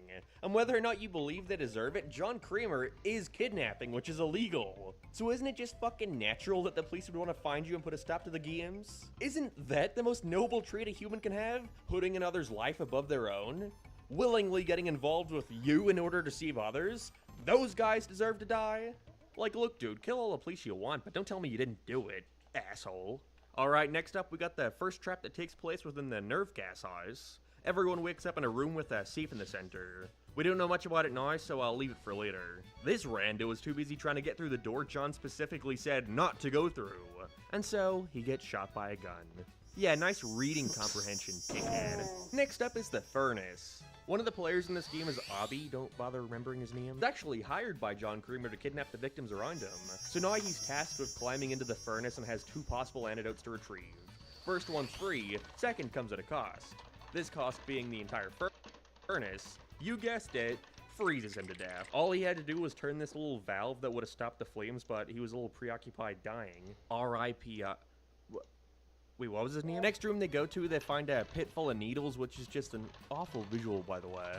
With this big tough guy Xavier having to go in and find a key, with it opening a door to another antidote. But because Xavier's a massive pussy, he picks up Amanda and throws her into the pit in what's probably the most uncomfortable scene of the entire franchise. Again, Shawnee Smith does an excellent job at selling the pure pain she's suffering. I love that she becomes so numb to the agony that she just starts shoving her hands in and pushes through all the needles. She eventually does find it with time to spare, but this Jagaloon fucking drops it while trying to open the door, and so it was all pointless. Cool. At least Amanda survived. She is definitely the best character out of this bunch. By this point, everyone is kind of getting delirious from the poison, and so this girl, forget the name, finds a box hanging from a ceiling. There's an antidote inside with 2 holes to put her hand through. There's also a lock with a key already in it that opens the box, but whoa. She didn't even bother reading the fucking tape he left. And so she shoves her hands in, and now I can't get them out as there are giant razor blades that will slice through her arms. This dumb klutz also just breaks the antidote, you ding-a-ling. But it's all good. Xavier has returned to save her. Why is he doing this? Well, I guess we should get back to the plot. So Xavier has come to find out that every player in the game has a number on the back of their neck that opens up the safe in the starting room. And so instead of, like, politely asking everyone what their number is, he set out to murder every single one of them to get it for himself. And he's only given more motivation once he finds out why they've all been put in this game. And it's because all of them were put in prison falsely by the hands of none other than Eric Matthews. Boy, it sure is a good thing they don't know this kid is his son. Oh no, they just figured it out. And so now the hunt is on. It's Amanda and the kid running for their lives from Xavier. But wait a minute. You said they were falsely convicted, right? As in, they didn't do the thing they were put in prison for? So, why are they all in the game? Why are they being killed off one by one when they didn't do what you're saying they did? And that's because this isn't their game. Well, not really, at least. In actuality, this was all the game of Detective Eric Matthews. Although then, I have to consider John's logic as to the ethics of involving relatively innocent people in this game just for the purpose of teaching one guy a lesson, but oh well. After Eric beats up John, he promises to take him to the house his son was at. Whoa. Yeah, I trust this guy. How could you not believe that case? The police follow behind, but come across something much more disturbing. A VCR. It turns out the feed Matthews has been watching the whole time wasn't live. It was merely a pre-recorded video of the events that transpired in the house. So wait a second. Where does that mean he's taking Eric to? The kid and Amanda go all the way down this secret bunker and wind up in... The bathroom from Saw 1 was under the house the whole time. Whoa. Also, Eric catches up and comes into the bathroom to find... nothing. His son isn't even there. Adam and Xavier's decomposing bodies surround him as a pig-masked guy knocks him out. Him waking up with a teep beside him. And on that teep is Amanda. It turns out that she was working with Jigsaw the whole time and was the one to organize this whole game to prove that she could be a worthy successor to John Kramer once he passes. Larensky. As this is happening, the 2-hour timer runs out, in which a safe in Jigsaw's lair opens, revealing Eric Matthews' son. He was in the room with them the whole time, and all Eric had to do was sit down and do nothing. Damn. Game over. I'll fucking kill you! Wow. Okay, now wait a second. Cool twist. Well, big boy! He even tells Eric at the start of the movie that if he does nothing, then he'll find his son in a sea of police. Like, haha, very funny and all, but I got some fucking questions, Jonathan. Okay, so the Amanda twist does fix a lot of the more questionable aspects of this movie. Like, oh, of course he didn't put Eric's son in real danger because Amanda was in the game to protect him and make sure everyone followed the rules. And the game had happened way before Eric got there, so John already knew for sure that the kid made it out alive, but we don't think this event would be traumatizing him for life? Especially now that his father has been left for dead trying to save him?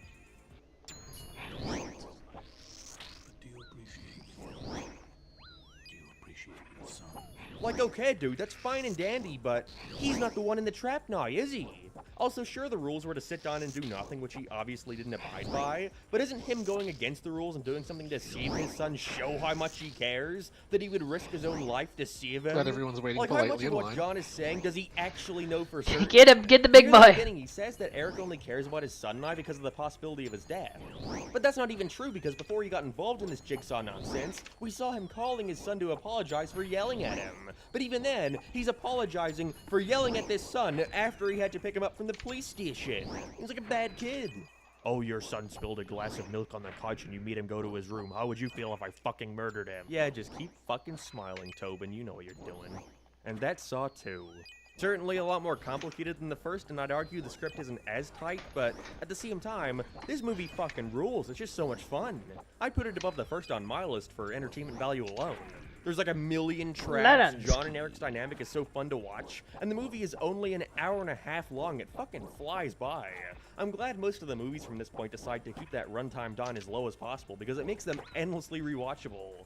I think while working on this video, I've seen Saw 2 like 4 times. I love it. Things have begun getting a little more complicated, like I said. Not all of John Kramer's decisions here follow the morals he set up, and we'll soon see them further deteriorate as we go on. But giving him an apprentice is a fun idea. I'm excited to see how Amanda and him work off each other in the following films. She's definitely not who you'd expect to be the next Jigsaw, but I also think that's another factor that makes these movies so entertaining. The writers are constantly trying to top their own twists every movie, and so we're only gonna see it get more and more convoluted. Strap in, folks, because this is just the beginning of the end. But first... So remember Scott Tibbs? You know, Scott Tibbs from Saw 1? Come on, dude, I told you to remember this. Look.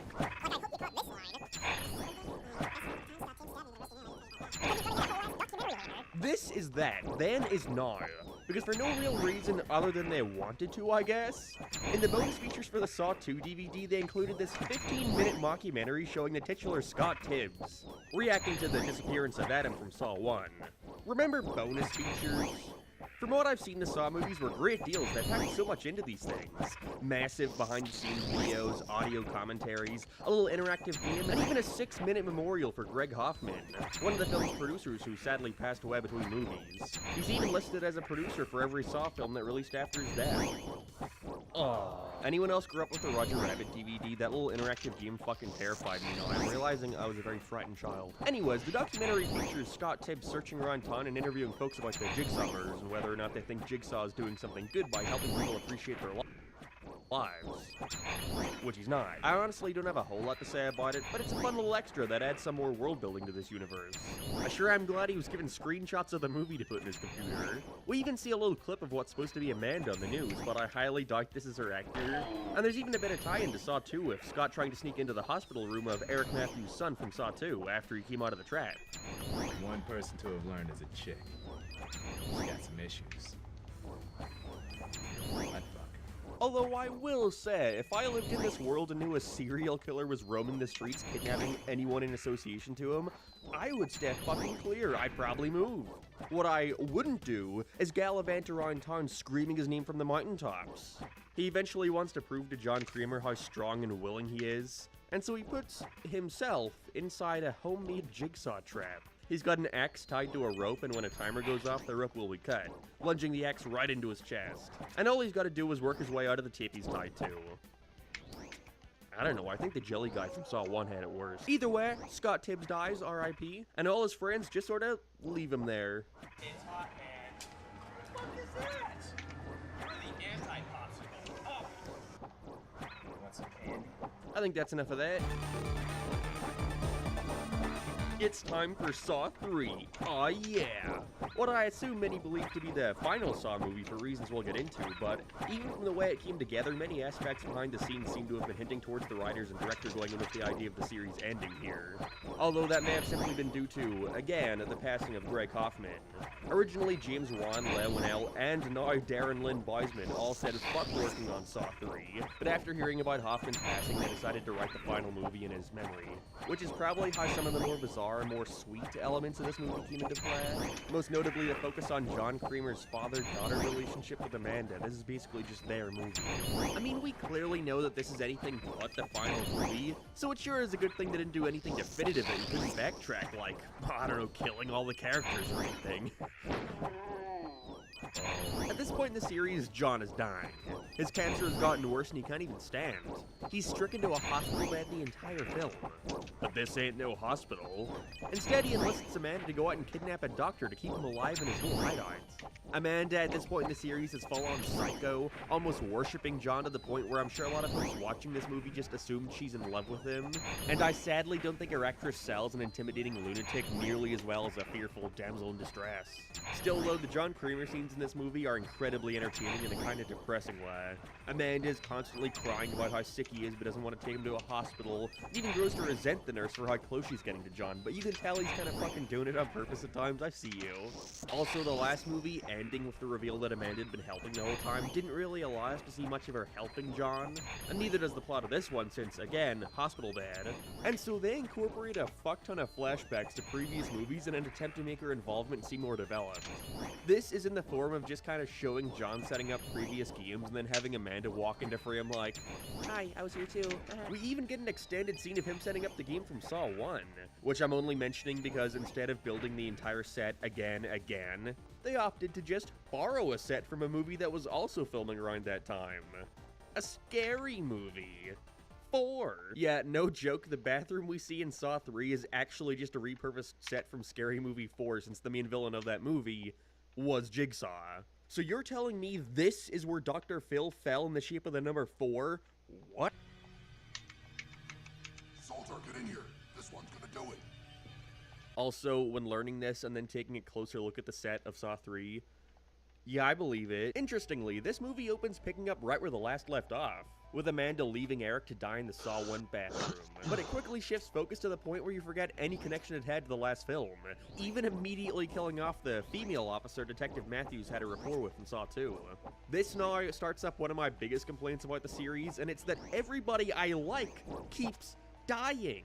More of a me thing, I'm aware, but I mean, you're just gonna kill them all just like that? It's mainly just because all the movies from this point pick up right where the last left off, but in an attempt to make sure each film has its own protagonist as to not confuse the audience, they'll do this thing where you have a character in one movie, they bring him back for the next one, just to kill him off. I swear to God, this happens like 4 times, and it just makes me sad. I mean, this lady didn't do anything wrong again. She's just doing her job. Leave her alone, John. Dr. Lynn has some pretty simple rules to follow. Keep John Creamer alive until another man has finished his current Kiyam. If she can do that, then she lives, but unfortunately this means we have to sit and watch her perform brain surgery on John, and if you thought they'd shy away from showing you every single detail of this, you'd be mistaken. They aren't even trying to tie the gore to the horror now, it's just blood and guts galore. Speaking of, when watching this one again, I completely understood why my child self turned it off before the plot even got started. For someone who hasn't seen any of these before, we have an opening that calls back to a film I hadn't seen, then gore, then more gore. We're introduced to this random dying old man, and then a new man, and suddenly he's in a game. And this is all over the course of like 45 minutes. It was incomprehensible to me.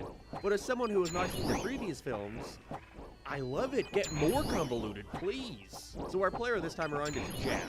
His son has recently been hit by a car and killed, and he hasn't been taking it very well. Put him in a trap. Something interesting they do for this one is have every trap revolve around whether or not he helps someone who was involved in his son's death. Whether it be the judge who let the driver off easy, or even the woman who saw the whole thing yet and never testified.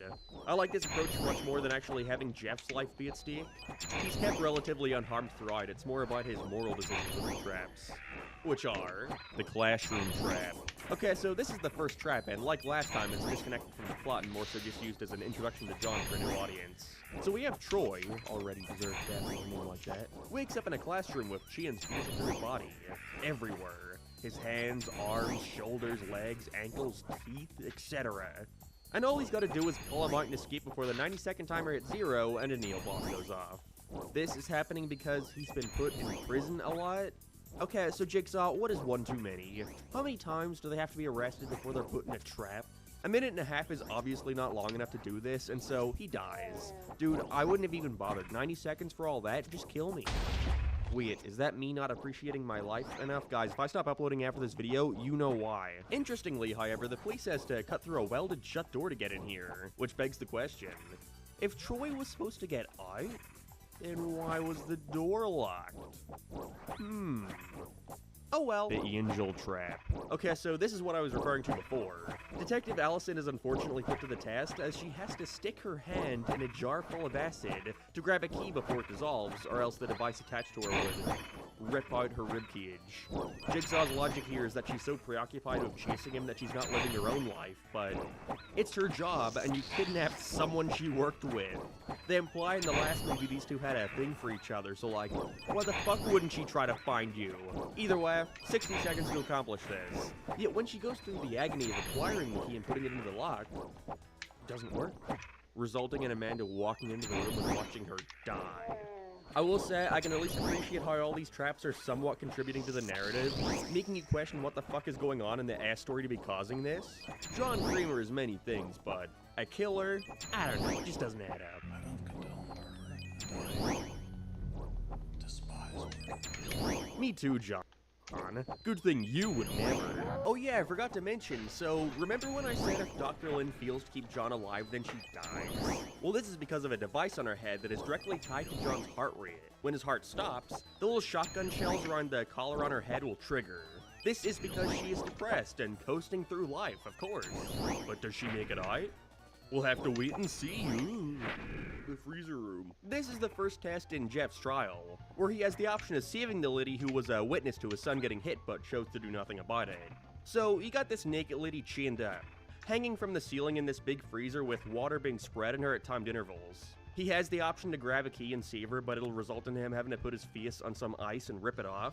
You know, unless he just covered his face with his PJs, but there's no time for that, there's a lady dying over here.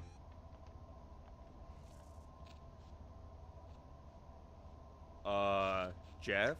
Lady, dying over here? Not even gonna attempt to do something about it until the last possible second, and even then, by the time he gets the key, she's an icicle? Great! What a stand-up guy. You trying to sing? Yeah, eventually. Also, what if he saved her? She was expected to follow him along in his trials completely freezing and naked. She'd probably die anyway. What if Jeff woke up a little bit later? Could she have died before he got in? These are the kind of questions where if you're watching these movies, you just shouldn't ask yourself. Unless it makes it more fun for you, in which case, have at it. I know the idea for this one came from them realizing they've done a lot with fire, but not much ice. But I don't know, I'm one of those people who would rather freeze to death than burn to death. How about you?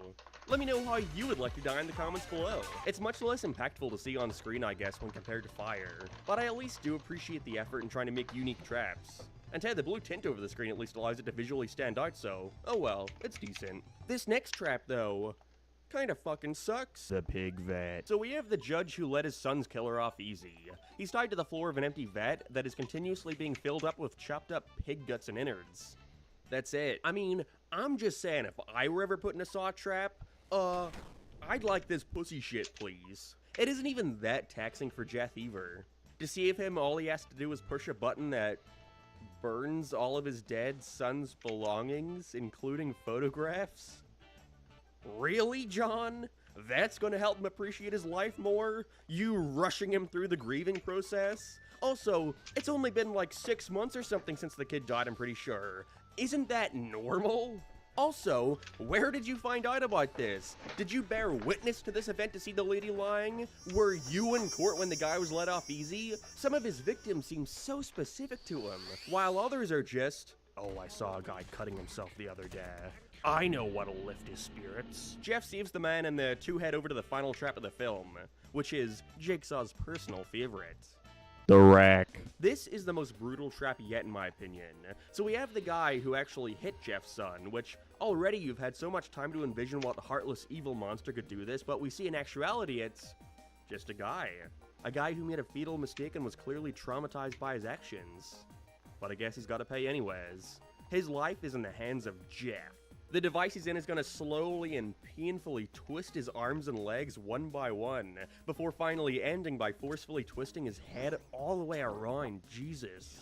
All Jeff has to do is grab a key that, when pulled, would trigger a shotgun, even though he could just, like, move out of the way or duck, but in typical Jeff fashion, he waits until the last possible second to do this.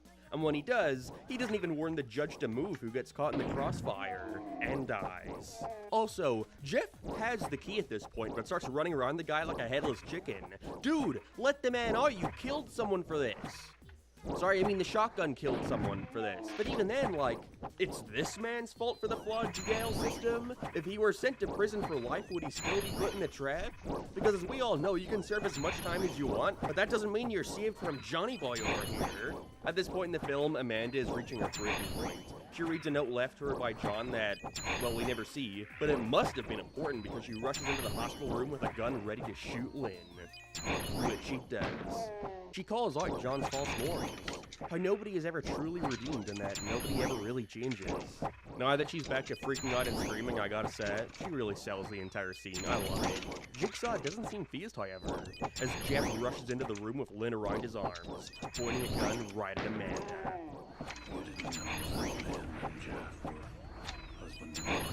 Holy shit. Jigsaw, you fucking madman. He had planned this outcome the whole time. As it turns out, this whole entire thing was actually Amanda's test, to see if she could be a worthy successor to John and not let her emotions get in the way of letting things play out fairly. Women and their emotions, am I right, fellas? John had slowly begun to suspect Amanda wasn't fit to take up his mantle after realizing she'd been rigging games against the players this whole time. That's why the door at the start of the movie was welded shut. It's why the Lady Cup's acid key wouldn't work. She's the reason why Adam's key went down the tub at the start of Saw 1. She didn't fully believe in the method and wanted them all to feel. And while it's never explicitly stated, her jealousy towards Lynn in this film leads me to believe she didn't want John enlisting any more apprentices, wanting him all to herself. Wow. There's like 30 minutes worth of flashbacks by this point to show just how incapable she was of following the rules. Like with Adam, for example, we see her sympathizing for him so much that after the events of Saw 1, when he was locked in the bathroom, Amanda shortly after snuck in to suffocate him, putting him out of his misery. We also thankfully find out what happened to Eric Matthews after the start of this one. He breaks his own foot to get out of the shackle he was placed in and follows after, kicking the shit out of Amanda and giving her a verbal beatdown that causes her to break down in tears. What a baby. So, did Eric survive? I don't know. By the end, Amanda is dead. It's only John, Jeff, and Lynn, but Jigsaw has one more test for him. Forgiveness.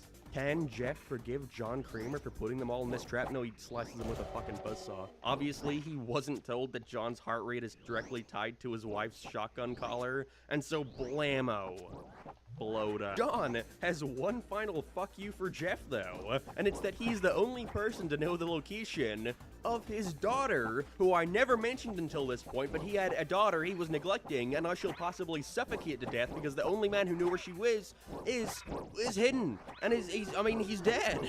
The end. Saw 3 is, in my opinion, the weakest of the original 3 Saw films. But that's more so because with it being treated as a finale in some way, they had to bring back and resolve all these other plot threads from the first 2 films, which causes it to feel a little bloated. This is one of the only Saw movies that I think is too long, to the point where when rewatching it, it just feels as if I'm watching a 30-minute continuation of Saw 2 before the actual film starts.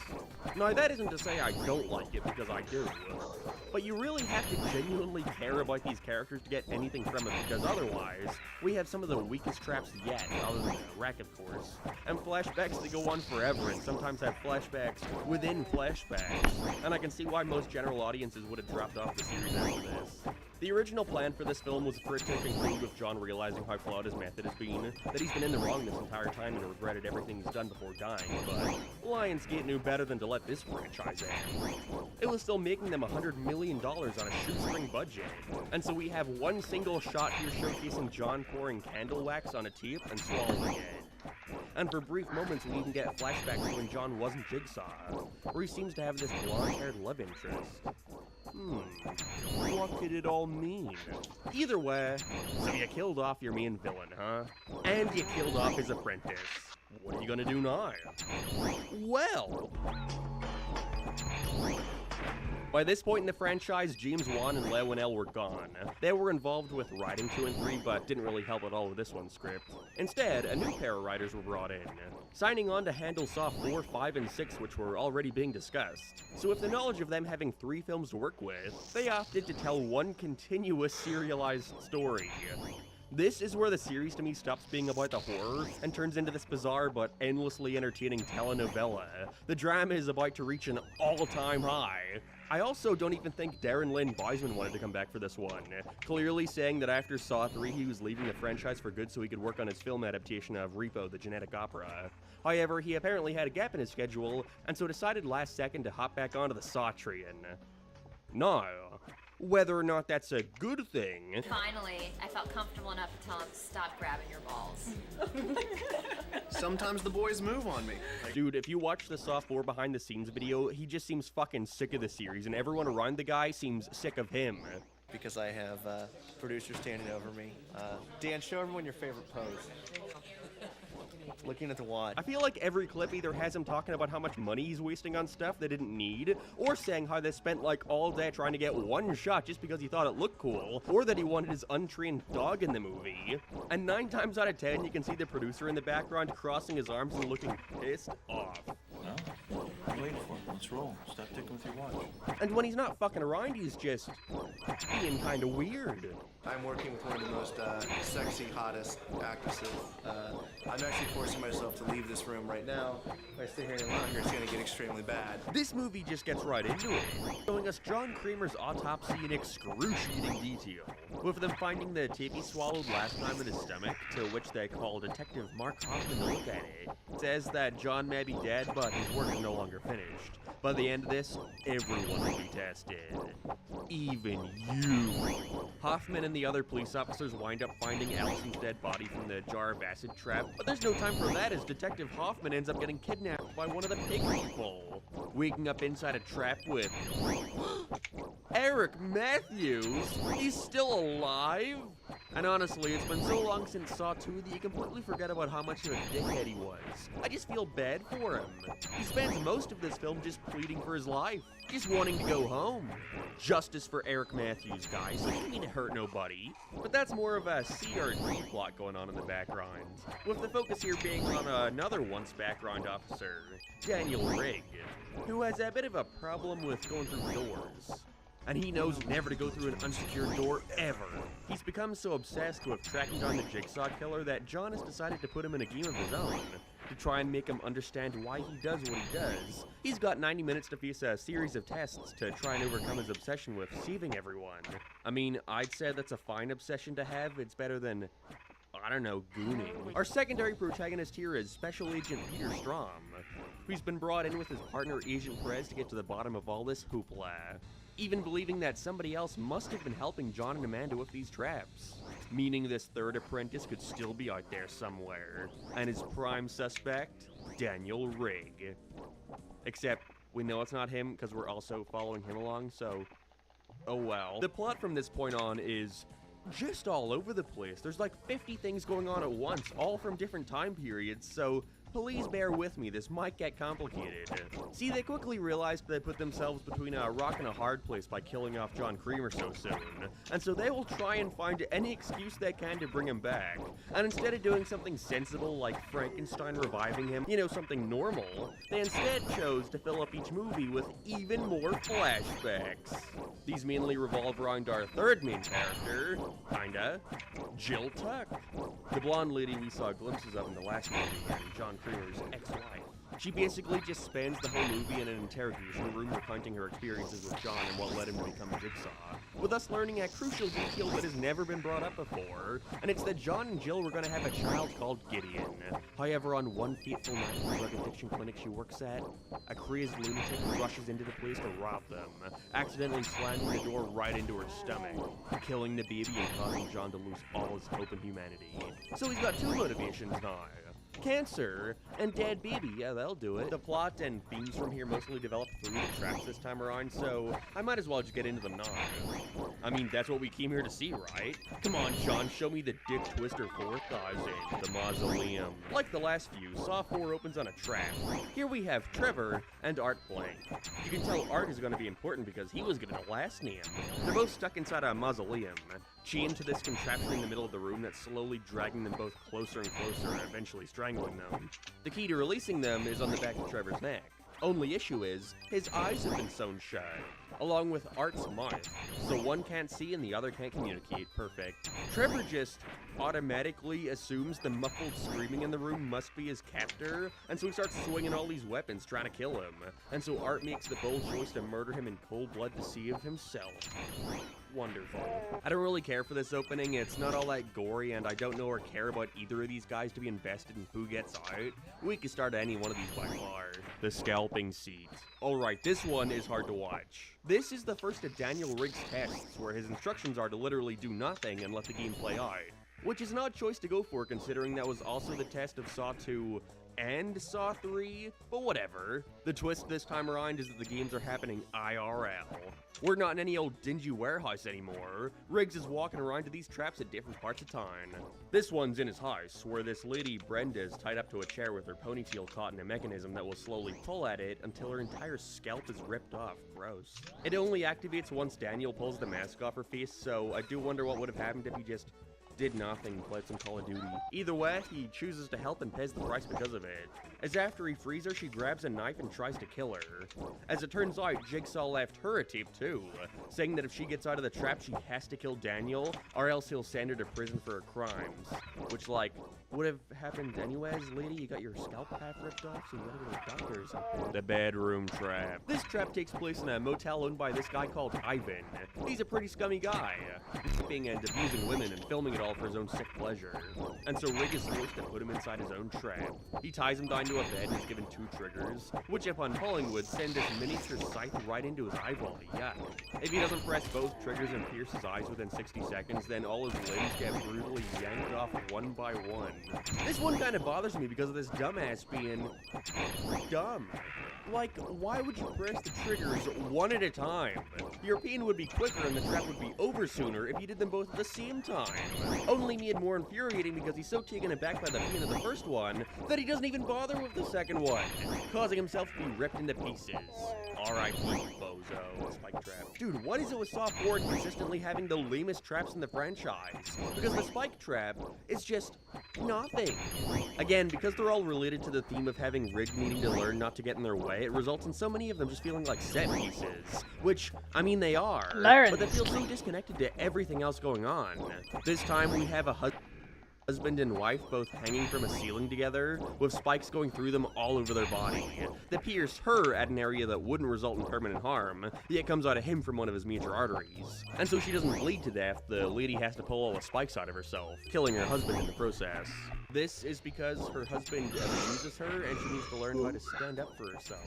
Yeah, put her in a trap, she deserves it. Daniel seems to finally be learning though, as he promptly tells the woman to fend for herself, leaving her there while alerting the police. Perez is his trap. Not really a trap, I guess, so special shout out to this mini trap. This happens after the police come to the same school that the spike trap happens in. Agent Perez walks up to this Billy puppet that tells her and Strom that if they don't stop sticking their nose in his business, then they're going to end up killing an innocent man. I sure wonder what that means. It then blows up in her face and presumably kills her. What a way to go. The knife chair. Alright, this one is unique in that not only does it take place during a flashback, but I think it's also the first trap John Kramer ever created. He's grabbed Cecil to test to die, the man who murdered his unborn son. It's also worth mentioning we get to see John actually kidnapping him, which is only notable because it's clearly during a Chinese New Year celebration, with it being the Year of the Pig. Apparently that's when he wanted his son to be born, as it's a symbol of rebirth, I guess. Which also fits the purpose of his games too, that was lucky. John's got him strapped to a chair with knives going through his wrists. All he's got to do to free himself is push his face against the wall of knives. It's simple, but effective. This one is pretty hard to watch. Cecil ends up making it out alive, but couldn't see it in his heart to forgive no, there's John. Good stuff in there. And so he lunges at that was it. That was a lot of money guy, I just John got. has the clever idea to step to the side a bit, resulting in him falling inside an early version of the razor wire maze, killing him. Get fucked. The ice block trap. The final one worth mentioning is, again, the trap involving $23K, and I got 2 of them, and they're both these balancing are on a giant $25K, steel, with Eric 4 hanging of from them, the ceiling and so standing on top of a big right block there. of ice that's slowly melting. Not even in the looting Which, bag. if it does, it Those will are hang like him and 10K tip the steel, each. dropping Hoffman into a shallow body of water that's hooked up to an 80K in electrical there. box. Yeah, Also, this as it is turns out, the freaking guy nuts. monitoring them both is Art Blank from the start of the movie. He's got to keep them both alive or else the contraption around his neck will sever his spine. He was John Kramer's lawyer before he went crazy and pissed him off one time, that'll do it. All that needs to be done is to wait for the timer to reach 0 and they'll be all home free. But what is this? Is that Daniel Riggs coming through the door? Boy, I sure hope he remembers to never go through an unsecured door ever. Although, I don't know, we're also seeing Agent Strom chasing after him, and something about this place looks familiar. Looking very Saw 3-ish around here. You see your fucking hands? Where is my daughter? No, they didn't. They wouldn't. It's too dumb yet. It's also kind of brilliant. So, as it fucking turns out, Saw 4 is not a sequel to Saw 3. It isn't even a prequel. Instead, Saw 3 and 4 were happening concurrently, at the same time. That's what concurrently means. But then, like, why end the last movie on a cliffhanger about Jeff finding his daughter, when in reality after the credits rolled he died like 4 seconds after? Whatever, you know what, Saw? I respect it. With the 4th film, you had the opportunity to finally remove yourself from the mess that was the plot of the first 3 films, but instead, you chose to just keep piling on. I'm just along for the ride at this point. And of course, Rig rushes into the ice block room with 1 second to go, unintentionally causing the death of Art Blank, Eric Matthews, and Mark Hoffman. Yeah, that's what you get for trying to save your co-workers. Oh, you've got to be shitting me. Game over. So, Detective Mark Hoffman was the 3rd apprentice this whole time. He was also helping out Jigsaw for ages, enough to have helped out when setting up Saw 3 at least. How many more of these can we get before we're just dealing with the absurdity of Puss in Boots? Honestly though, I will say, this twist isn't immediately obvious to a first-time viewer, at least due to their smart editing choices. Like right before Hoffman wakes up in the ice block room, we see a brief clip of him before showing a pig mask behind him. At first you think this is to show him getting kidnapped, but upon closer inspection this isn't because he was being captured, it was his pig mask hanging on the wall. Also, I noticed that at certain points in the film he's holding this green plush toy, which those with a keen eye would notice that it's the same toy that Jeff's daughter was holding near the beginning of Saw 3. It's a genuinely well set up twist, I can't be mad at it. This also gives the opening to Saw 4 a whole new meaning. When Hoffman comes in to listen to the tape John swallowed, that was actually happening after Saw 4 once John's body was discovered, which is why he already knows who Hoffman is. But he also said he still needed to test him, so I guess we'll see what comes from that, won't we? Either way, the film ends with Hoffman locking Agent Strom in the hospital room John died in, where he's gonna rot forever, except not because I've seen the other movie, he's here for like 10 seconds. Spoilers. Overall, despite how much I do love these two ending twists, I think Saw 4 is one of my least favorites in the whole franchise. I don't know, there's just way more here that infuriates me. Riggs' whole game just makes me mad, especially that ending. Again, you kept Eric Matthews alive for 3 movies just to have him stand around and then get his head caved in by a couple ice cubes. Not cool. Even the best here is nothing near the level of fun and entertainment I got from Saw 1, 3, especially 2. It's only worth watching for that ending and maybe the directing. Weissman wanted to get a lot more creative at times with this one, and so we have all these shots that in the behind-the-scenes footage looks like they took a ton of time and energy to set up, but in the film it comes off pretty laughably dumb. Like all the weird transitions where they try to blur the line between different scenes by having them bleed into each other, this shit looks like a nightmare to pull off. Was it needed? No. But does it look cool? Yeah, kinda.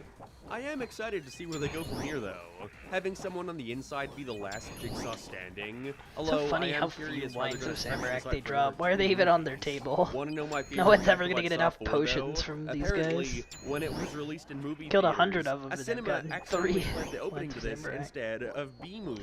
La It's not a big deal or anything. At least this one doesn't open with a shot of Tobin Bell's cock. Oh, it. It's covered in keys.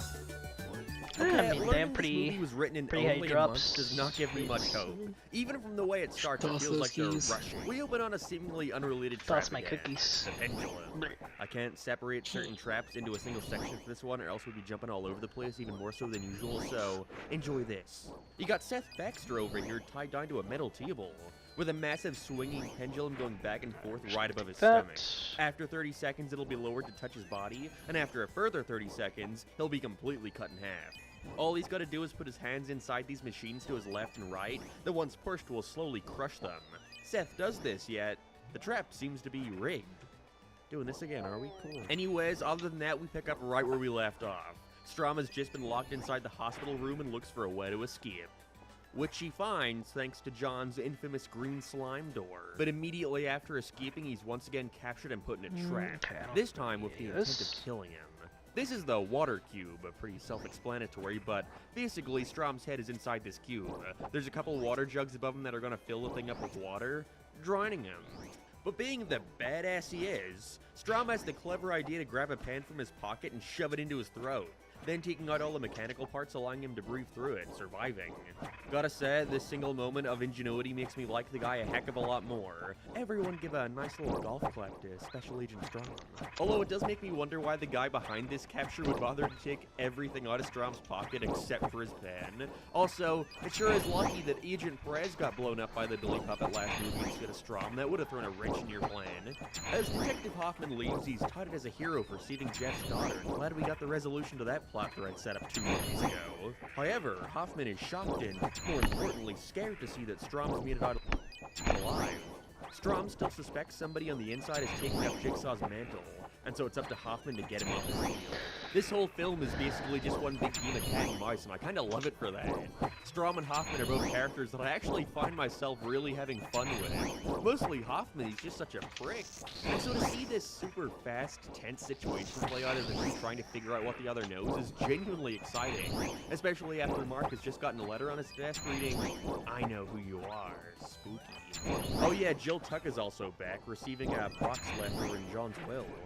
But just forget about that for now, it literally does not come back at all in this movie. I mean, could you imagine what fan reaction would be like if they never made a Saw 6? It'd be Five Nights at Freddy's all over again. Because of Saw 5 sharing all its major characters with 4 and, as we'll soon see, 6, it causes all these movies to blend together in my mind. But as a standalone movie, it somehow has elements that result in it being one of my favorites, but at the same time, decisions that I absolutely hate and never like returning to. And that's because of one thing and one thing alone: the traps. They wanted a gimmick for the 5th entry, and that gimmick was to have 5 people wake up in a room together, with each trial involving every player at the same time. And I'm sorry, but they're all just so fucking boring. It was just a bad idea from the get-go in my opinion, and I think simply talking my way through the traps will show exactly what I mean. First up is the necktie trap. The 5 of them wake up with collars around their necks and a long cable that connects to super sharp blades. They have to get a key in front of them to open up the collars within 60 seconds, but by one person going forward, the others get pulled back. Already just lame. The kill is also the worst looking one yet visually. But even then, it's all presented in a way that comes off so phony. Such fake tension. Like that guy with the glasses gets his key super quick. Way faster than anyone else. Yet he apparently spends the rest of the time off screen twiddling his thumbs because he only manages to get his collar off within like a second to spare. It's like the editor suddenly realized that having him get out of his way sooner than later and having to just stand there and watch the rest of them would look stupid, so they had to rework it all in a way that's just kind of annoying. Next up is the ceiling jars. Yeah, that is the name. So we have 16 glass jars being suspended from the roof, along with 4 locked chambers around the room, each with a specific shape as a lock. The 4 remaining players have 60 seconds to break the jars and look for the right key. Only problem is, only 3 of these chambers actually have keys that are in the jars. And so it becomes this big fight to see who gets what, with Doug Walker over here getting the short end of the stick. Does that sound exciting? Watching them break jars? I always thought saw traps involved some sort of pain or injury.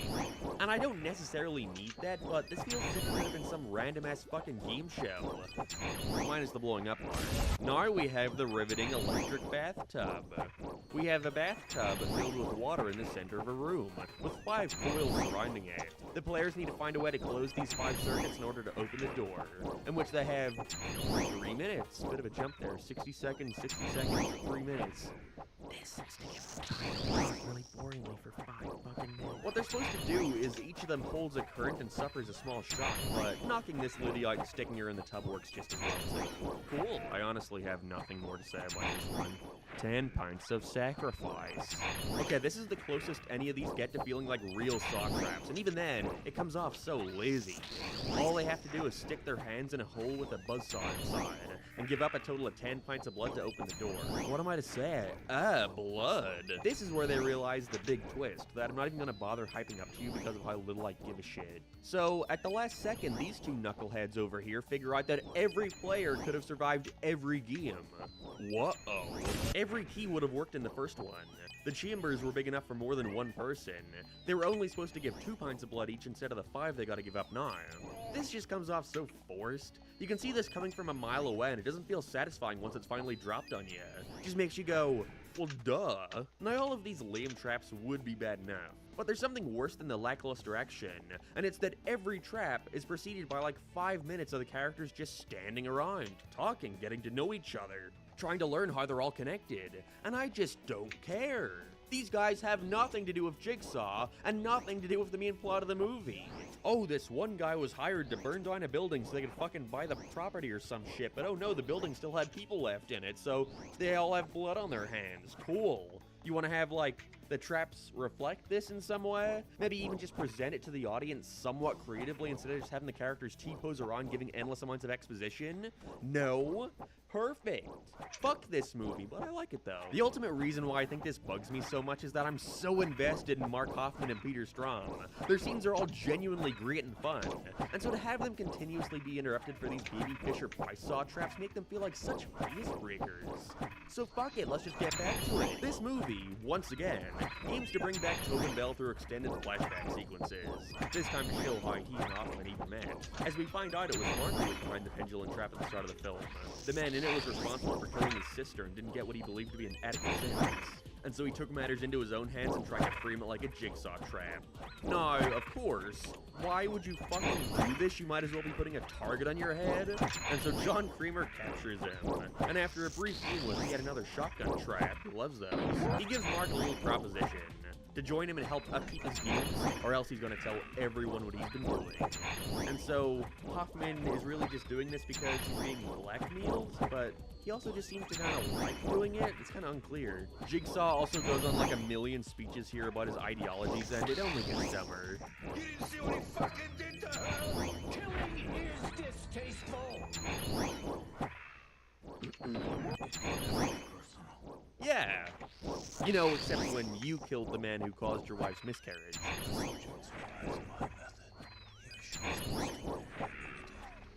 Yeah. You know, except for Amanda. And Jeff. And the man who caused your wife's miscarriage. This is also when they started subtly trying to address criticisms of their films within the movies. Like how John Creamer comes off as this omnipotent god who can predict the outcome of any situation. They address this by having him say... Yeah, but you've literally never been wrong about a single thing, though. Fuck murdering people. If I were John Creamer, I'd be playing the lotto. Just about every other flashback is also used to show us that he's been helping Jigsaw the whole time. Like when Agent Strahm investigates the razor wire trap from Saw 1 and we see that Hoffman was actually the one to plant Dr. Gordon's pen light there. Or how we see them kidnapping Peter Griffin. And so Strahm pretty much figures out what's been going on. And so heads over to Jigsaw's lair to see what's up. But Hoffman has come prepared. He's stolen Peter's phone and placed it on the table in the building the trap is taking place. So when the leader of, the FBI or whatever, breaks in, he'll think Strahm was the man behind the slaughter, perfectly framing him. This plan goes off without a fucking hitch. Strahm enters a room containing a glass coffin, with a tape telling him to get inside. Yet when Hoffman walks in, he gets thrown inside of it instead, where Strahm continues the tape and learns that if he didn't get inside, he would die. Probably should have listened to the full thing. Dude, this part hurts, honestly. As Hoffman is lowered into the ground for protection, the two walls in the room start slowly closing in. There's no escape for Strahm as we have to gruesomely watch him get squished to death. And we see it all. See, it's that thing again. I've spent the past 2 movies growing attached to this guy. Now you're gonna make me sit and watch him get brutally murdered? Fuck you, Hoffman, but you're still cool too. Overall, I'd still say I prefer Saw 5 to 4 solely because of the stuff between these 2 characters, who I have just recently learned have a massive shift together in the Saw fan base. Damn fucking traps. You know, the thing you actively go to Saw for are the weakest in the series here, just unbearably boring, and it makes coming back to it such a chore. Still though, now that Agent Strahm is dead, it'll be interesting to see where they go from here for the final installment of this little arc. Will Hoffman get caught? What was in Jill Tuck's plots? Why was such a horrible actress allowed in these movies? Well, okay, I can answer that one. At this point in the series, the editor for each film has actually taken over directing duties. Saw 6 is actually his directorial debut, which I think I should be worried about, but if there's anything you should know about Saw 6, it's that it's the fan favorite. Many calling it a cult classic and believing it to be the peak of the series. Do I agree? Yeah, sure, it's good. 2 will always hold a special place in my heart, but at the same time, 6 is definitely worth praising, mainly due to how surprisingly well it follows up Saw 5 and gets you hyped for Saw 3. D. We pick up, once again, right where we left off.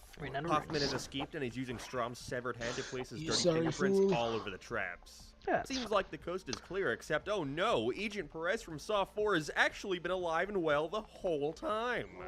And so now they're more adamant than ever about finding the right evidence needed to come public about Strahm's involvement in the murders. And they've just found their smoking gun. An intact tape from Seth Baxter's trap, the man who killed Hoffman's sister. And so they're gonna try and descramble it and hear the recorder's original voice.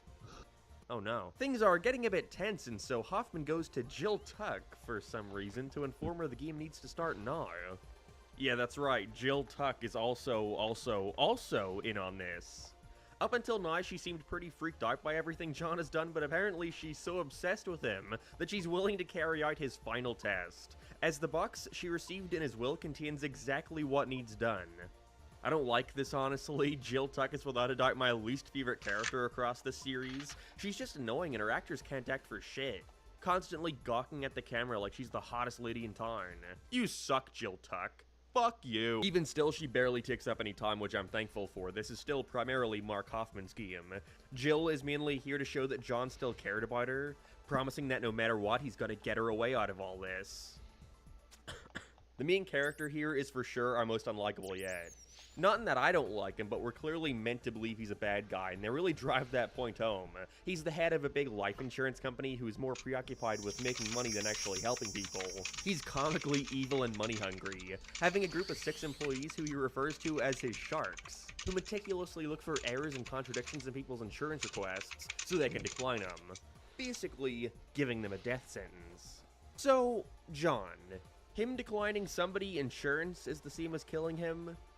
But the shotgun trap, he declined assisting John in getting an experimental surgery that could have helped him possibly survive his cancer, and so he's put in a game to show just how hypocritical he can be about his insurance methods once the people he's killing are put right in front of him.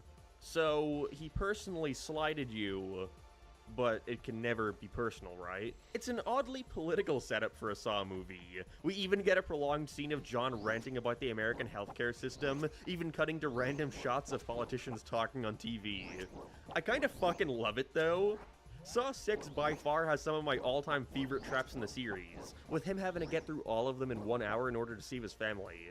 With us having a mother and son locked inside a trap with the threat of acid pouring onto the— Wait a second, is that Roderick? 10 out of 10, no questions. Roderick rules. Yes, Roger rules. Also, this news reporter who's been sticking her nose around Jill Tuck is also stuck on the other side of this trap. She's also just a horrible actress, so I'd rather not show you her right now. I'm too preoccupied by talking about all the fun and memorable traps we see in this film. Starting with the Find of Flesh.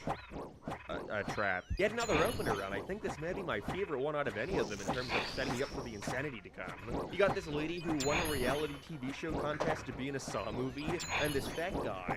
They're both lenders, providing loans to people who could never pay back. And so they're pit against each other in a contest to see who can cut off the most flesh. Whoever's steel weighs more than 60 seconds is the winner, with the loser having 2 needles drilled into their temples. Ouch. This is great. She's clearly at a disadvantage because she's all skin and bone, and so we see her go crazy and try to straight up chop off her own arm, which grows in size after being cut off. Whoa.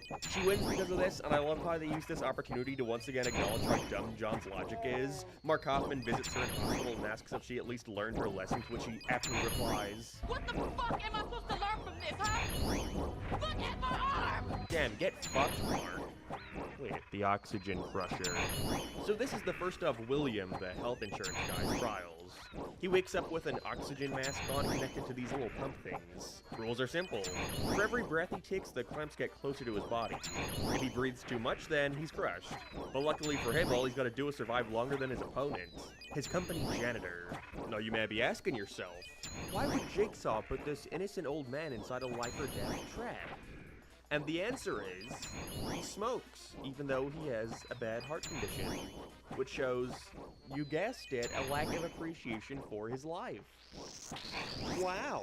And I get it, it's like Jigsaw's way of being, oh, by your logic, this man should die. But no, John, you're still the one killing him. You knew he would lose. Where was his chance? Dickhead. The gallows. This one is also just unfair for the point of being unfair. Will has got to pull on 2 handles at each side of him, both of which control their respective platforms, with his elderly secretary on one and his younger assistant, or whatever, on the other. He has to let go of one as they're both being choked by a barbed wire noose around their necks. I love that this one is being framed like they're animals in a zoo, William only being given surface-level information about them in order to pick who lives, with the other having their platform fall and resulting in them being hung and whacking against the glass panel in front of them. Old lady is old and potentially has diabetes, but she has a lot of friends and family who are gonna miss her dearly. Whereas the younger kid is in perfect health, yet he doesn't have any friends or family. His formula should force him to kill the elderly lady, but he just can't bring himself to do it, deciding to kill poor old what's-his-name instead. That's what you get for having no friends, loser. But wait, how the fuck is she gonna get down from here? Is there a floor there? Alright, just leave, whatever. The steam is. Now we have William's lawyer, Debbie, And boy, does she get the short end of the stick with this one. She's placed at the bottom of a steam maze, with Will having to pull levers and suffer being hit by scalding steam whenever she traverses her way up to him. However, being the klutz he is, he just can't stop letting go of it, meaning she's consistently burned. She actually makes it to the end of it safely. Relatively safely. Where she only has a couple seconds left to get the device placed on her off. As if not, it'll shoot a metal rod up her head. Where's the key, though? Well, it's inside William. And so it's a fight to the death that she obviously fails. 90 seconds to do all this? That doesn't seem very fair. The shotgun carousel. Dude, it's always a shotgun. But I think it's the best use yet. As the carousel is for sure one of the greatest traps in Saw history, and it's surprisingly entirely down to the actors' performances. It's already just a fun idea to have all the characters constantly spinning around the camera to contrast against how much the camera instead spins around the characters in these films. But all 6 of his sharks are in this thing, because it's Saw 6. And he has the ability to save any 2 he wants, with the rest getting bolts to the chest. Again, this is only as good as it is because of the performances. All the employees screaming over each other to not only try and prove why they deserve to live, but also why their co-workers should be the ones to die. William is also amazing here too. His reactions are perfect and depressing. You can tell how much he doesn't want to do any of these, not even caring about the ant who lives or dies, so he doesn't have to live knowing he made a deliberate choice against one, closing his eyes by the last rotation. It is extremely engaging, and it's the one trap that makes revisiting Saw 6 worth it every single time. Look at me! When you're killing me, you look at me! And what a trap to end on as we get back to Mark Hoffman's shenanigans. He's come back to the police station to hear that the tape is about to be decoded, with him having a front row seat to its unveiling. But Perez and the other guy just won't stop asking questions, almost like they already know Hoffman's behind it all. They mention how the scans on Strom's fingerprints revealed that he was already dead by the time they were put in the traps. It looks like the jig is up, Saw. Right now, you're feeling helpless. Oh my god, Jesus Christ, he fucking snapped. In such a rush to get back to the game, he kills everyone in the room, burns it to the ground, and gets back to William entering the final room to meet with his family once again. His family being his sister. Wait a minute. So as it turns out, the mum and Roderick were never this guy's family. Instead, they were the family of a man who William declined insurance for at the start of the movie. The father later died due to his lack of medical insurance, and so Jigsaw put the man's fate in the hands of them. They can choose whether or not the man who killed their father dies. Which he does. No, Brad! You killed my father, you motherfucker! He gets crushed in the back and poked by an excessive amount of needles filled with the acid that's been there the whole time, his body dissolving in half. Jesus. As this is going on, Hoffman returns and gets knocked out. He wakes up tied to a chair at the hands of none other than Jill Tuck. She goes to the box John gave her like 2 movies ago and pulls out the new and improved Reverse Bear Trap 2.0, ready to use it on its first victim, Mark Hoffman. Like he said in his death tape during Saw 4, John still had one final test left for Mark. He knew that Mark never appreciated human life, getting some kind of sick joy out of brutality. He also knew that Mark wanted to get rid of Amanda in Saw 3. He wanted her to feel. And so when John told Amanda to look for the note she read that caused her to kill Dr. Lynn, Hoffman switched out at the last second with one simple demand. Go and kill Lynn, or else Mark will tell John Amanda's big secret. That she was the boyfriend of Cecil, the guy who killed John's unborn son, and was actually standing off to the side of that situation the whole entire time. Basically forcing her to get herself killed. Wow. Mark Hoffman.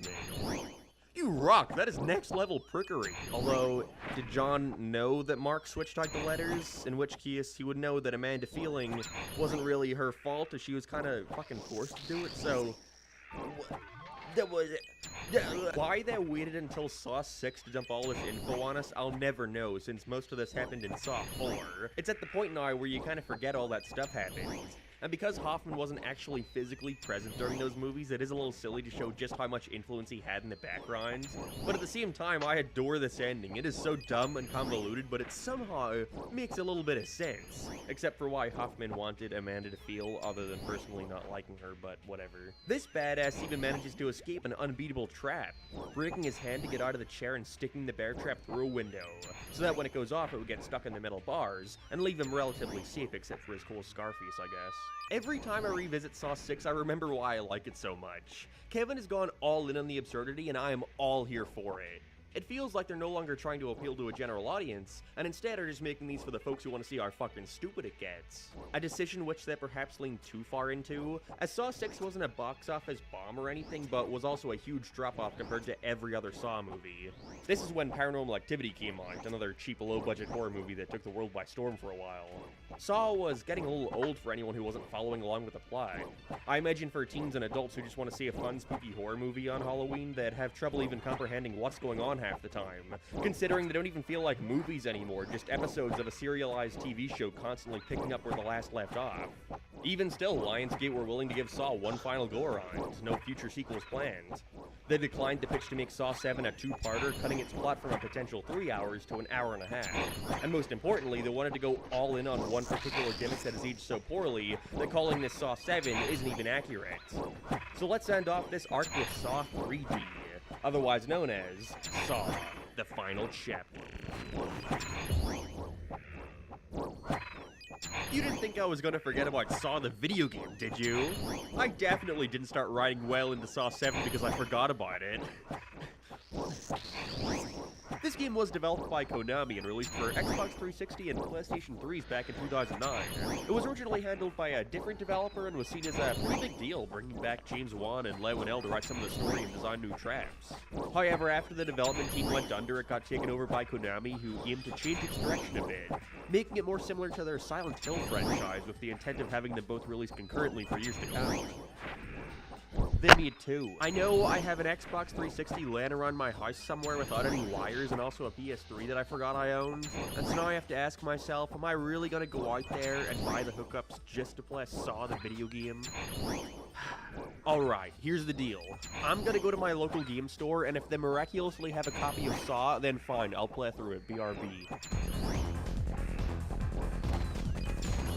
Well, I'll be fucked. No joke, I found it in the first store I went to for $60. No box, by the way. Game collecting is great.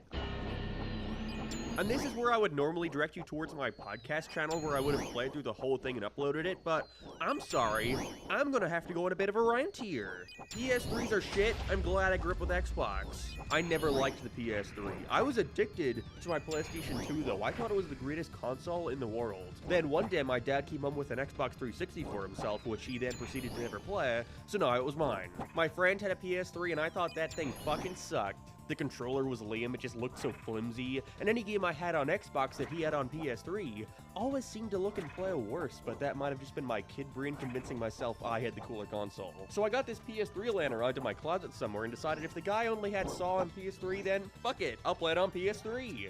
What a mistake that was. First of all, I put it in and the disc didn't read. I tried to eject it and nothing. It's stuck. Brilliant. This $60 game I just bought is now stuck in my console. There's always something. I tried all these fancy tricks YouTube tutorials teach me and nothing. And so now I have to go all the way to Home Depot to buy a small enough flathead screwdriver to manually twist it out of there. I put it back in, still stuck. I take it out and put it back in again, and this time it reads and now the eject button finally works. Brilliant. So we get out the Elgato and set it all up. Wires everywhere, and when I open OBS, no signal. There's always something. Alita learned that PS3s are very against recording gameplay, and so Sony have integrated this thing called HDCP to block recording software. There's always something. Oh, big boy! A mutual who has experience recording games tells us that PS3s think this thing called a splitter to plug into the Elgato to trick your system into showing the gameplay on OBS. Drive all the way to Best Buy and get a $70 splitter, bring it home. Whoa-oh, still not working. Call up that same mutual who now informs us, oh yeah, it's not gonna work with a regular American splitter. They've worked around that. You gotta order a crappy Chinese splitter that might come in like 2 weeks. So fuck me, I guess. So $150 later, I finally have Saw the video game set up. With no ability to record. Please consider checking out the figure. I heard many mixed things about this game. Apparently it's pretty mediocre, but if you're a Saw fan, then it's actually pretty fun.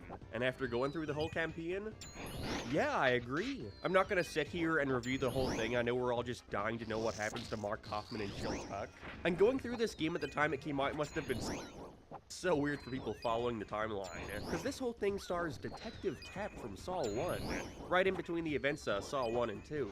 I will say the best thing about this game is the story. It just feels like a Saw movie. The only parts that really take me out of the immersion were every time I'd have to rescue someone from a trap, because in the movies, it's like, oh, pull out your eyeball and fucking dunk it through this basketball. But in the game, it's, alright, there's like 10 TVs here, match the pictures. The game itself is just a generic third-person action survival game where you're going through an insane asylum chasing after Jigsaw, and rescuing people in traps like Amanda. Abby from Saw 2, which was a surprise. Turns out he wanted to be in a trap, which is why he eventually helps John gather everyone for 2. And the wife of Detective Singh, Tapp's partner who died too. The shotgun trap. I've been joking about that this whole video, but after playing through this game, no, the shotgun trap really is the key to all this. Without it, the franchise would not look the same. First of all, there are shotgun traps all over the place here. It's infuriating. You have piss poor sight even with a flashlight or lighter, so you have to tiptoe all over the place, making sure you don't accidentally step over one. They always put it right after you forget about looking for them. It pissed me off. But as it turns out, Detective Singh dying kicked off the entire series. It led to the man in that drill trap from the first movie we saw blaming the whole thing on Tapp, causing him to get fired and even sued by Singh's wife for not calling backup. Also, him getting fired meant they had to put a new detective on the head of the Jigsaw Files case, which ended up being Mark fucking Hoffman. The shotgun trap is the inciting incident for the entire franchise. I knew it would be important. I never really cared for these games. As a kid, they were all kind of boring and tedious to me, so I can't really say Saw does anything that stands out as being truly awful. But I imagine if these games are your thing, then its issues will be a lot more apparent. Overall, I had fun and it was short enough to not get too infuriating. And as a fan, I got a kick out of seeing them develop these old characters more. There are 2 endings to this game. One where Tapp continues to follow Jigsaw, killing Singh's wife by mistake, and then having to go to a mental house. And one where he gives up his obsession, and then shoots himself in the head as a result. Now, which is the true ending? I don't know, guess we gotta play the sequel and find out.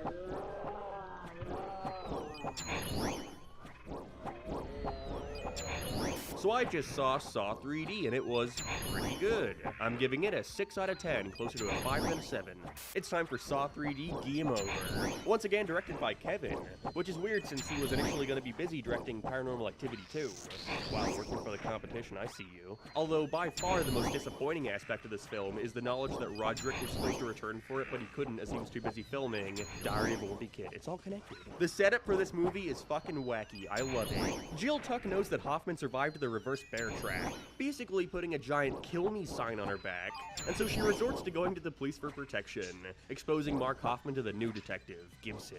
Hoffman is just straight up a supervillain in this one. He's gained Jigsaw's omnipotent powers, and is the master of anticipating exactly how everybody is going to react to shit, breaking into the police station and going on a murderous rampage just to get to jail. Although by this point I have to wonder, why is he still doing this? Like, not only is Jigsaw dead, but by this point you've also just learned that he tried getting his wife to kill you. Why are you still keeping up this act? I was gonna say maybe he's just trying to get out of this without anyone knowing what he's done, but that's out the window once he starts sending the police videos of him promising to stop the games if they hand over Jill. But I guess he mainly just wants revenge on her. Even then, though, why are you still making games? Speaking of, it's time for Jigsaw's final task, starring Bobby. Bobby has apparently survived a Jigsaw trap before, even made a book about it, became rich. Although when filming an extra thing for his promotional DVD where he aims to go to a Jigsaw support group to tell him why he's grateful to have come out of a trap alive, which by the way just shows how fucking dumb Jigsaw's methods are that we're like 7 movies in, yet the amount of survivors can barely fill up a small circle, all of which who just came out of it traumatized. Anyways, during this, a familiar face shows up to congratulate him.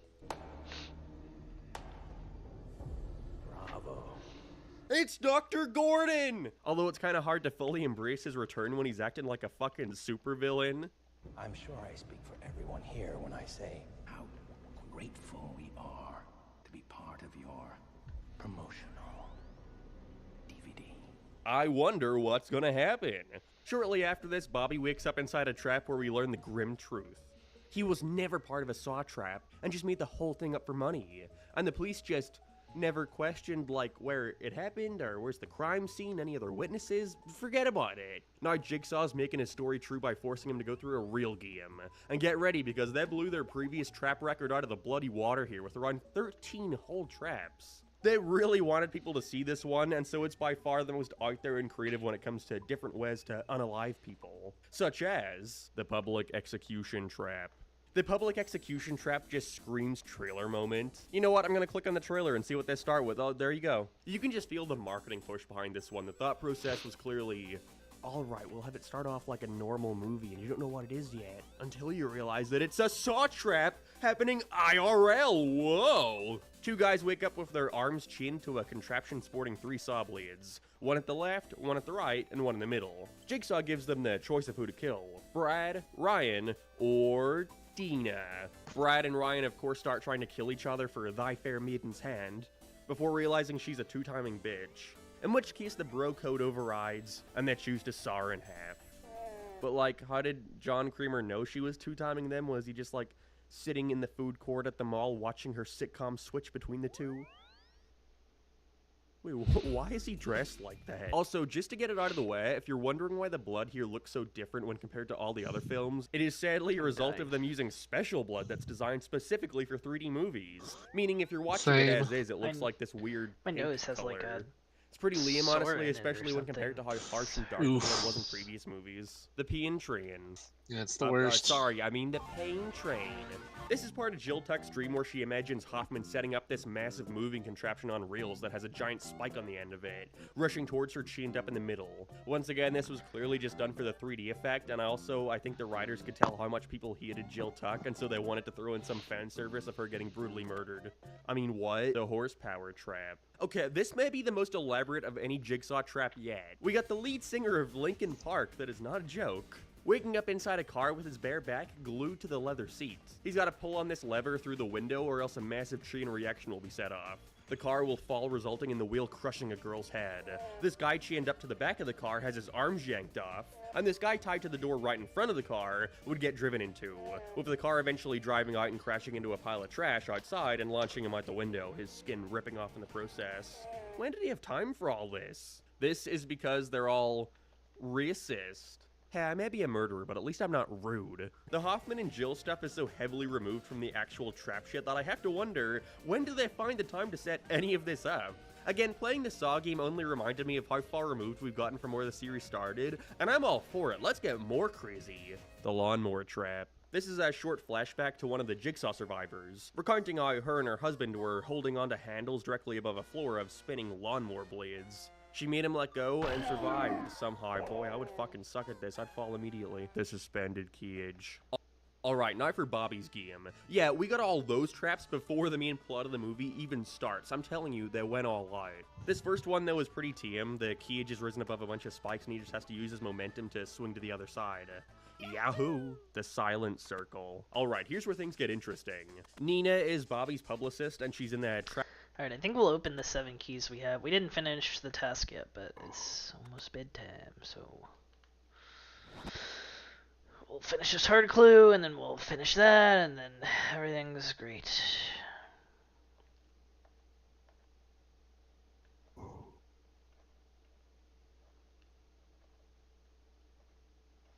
Dude, my citizens, they brought me so many wonderful things. Thank you, my citizens.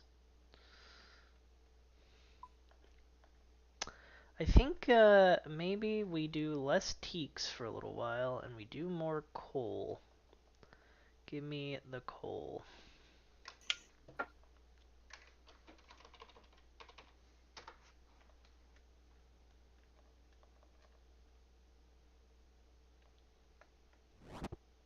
Thank you, friends. Trap that straps her to a chair in a straitjacket, surrounded by 4 large metal rods all aiming right to her throat. All Bobby's got to do is pull a fish hook out of her stomach that has the key attached. Only issue is, anytime she makes any kind of noise, the rods get closer to her throat, eventually piercing her. She doesn't succeed. There's so many of these, I just gotta rapid fire him. The impalement wheel. We got Bobby's lawyer, Suzanne, strapped to a bed that keeps her horizontal. She's slowly being pushed towards yet more metal rods. This time they would pierce her eyes and mouth if she got too close. All Bobby's got to do is lift some heavy metal bars that will stop her movement. Stop it for 30 seconds and she can leave. Only problem is when he lifts these, spikes pierce the side of his body. He can't handle it and lets go, resulting in her death. Too bad, so sad. The hangman's noose. Okay, now this one is just fucking impossible. Booby's friend is at the other side of this room without a floor, the drop being enough to kill him. Even worse is he's got a noose around his neck, meaning if he falls... Bobby has not only got to direct him across some small wooden planks to the center of the room, some of which are not sturdy enough and will fall when he steps on them, all while making his own way to the center to hand him the key. All within 60 seconds. Fuck off. Of course he feels this genius thought throwing the key would be a good idea, and so he dies. Perfect, he's losing friends left and right. The wisdom teeth combination. There's a combination to get to his wife. He has to pull out his wisdom teeth to get said combination. I mean, that's just horrid. Is there anything left to say? The Brazen Bowl. Now, this one just sucks. Not design-wise or thematically, because as is, it's fun. Bobby starts the film by telling a story of how he had to lift himself up a trap by piercing his pectoral muscles with hooks and pulling, and so Jigsaw has given him just that. Only issue is, it was unwinnable. Your pectoral muscles wouldn't be able to hold your body weight, and so he falls.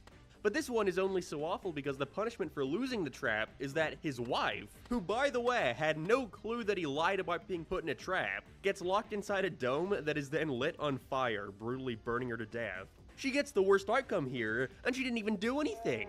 From here, there are a couple other small traps Hoffman uses for the purpose of killing the other detectives, including Gibson when they break into his lair. But there's no time for that. While those detectives were infiltrating the place, Mark used this opportunity to sneak into the police station, take everyone out, and capture Jill Tuck.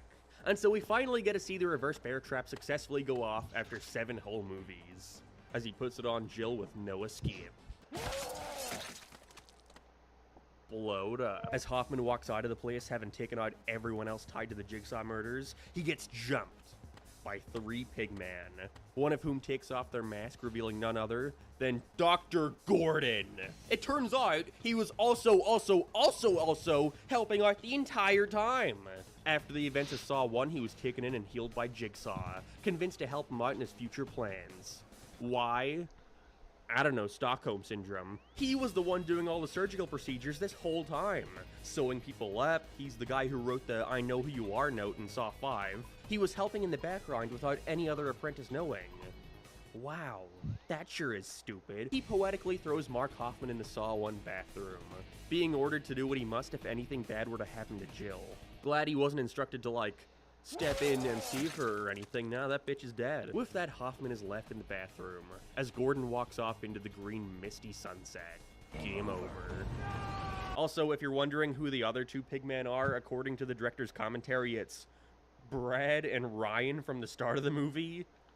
Alright. Saw 7 is nowhere near my favorite Saw movie, not even close. We barely see any of Tobin, we barely see anything of Hoffman. Basically, the main 2 things I liked about these movies. But if you were going in on Halloween to see a fun, gory horror film, I have to imagine you came out of this satisfied. A lot of these decisions were clearly just done so it would be fine to new viewers. It sadly was not enough to save the franchise, though, losing horribly in the box office to Paranormal Activity 2, despite Mark Hoffman's actor making a big push for it. And with that, it seemed as if the Saw franchise could finally be put to rest. Until...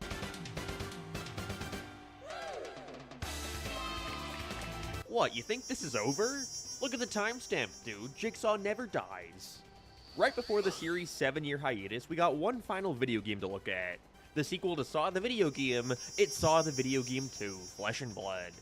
It sucks. I didn't even bother looking for this one because yikes. So I'll just give you a quick rundown before we go into the next movie. Saw 2 picks up right where the last left off because of course it does.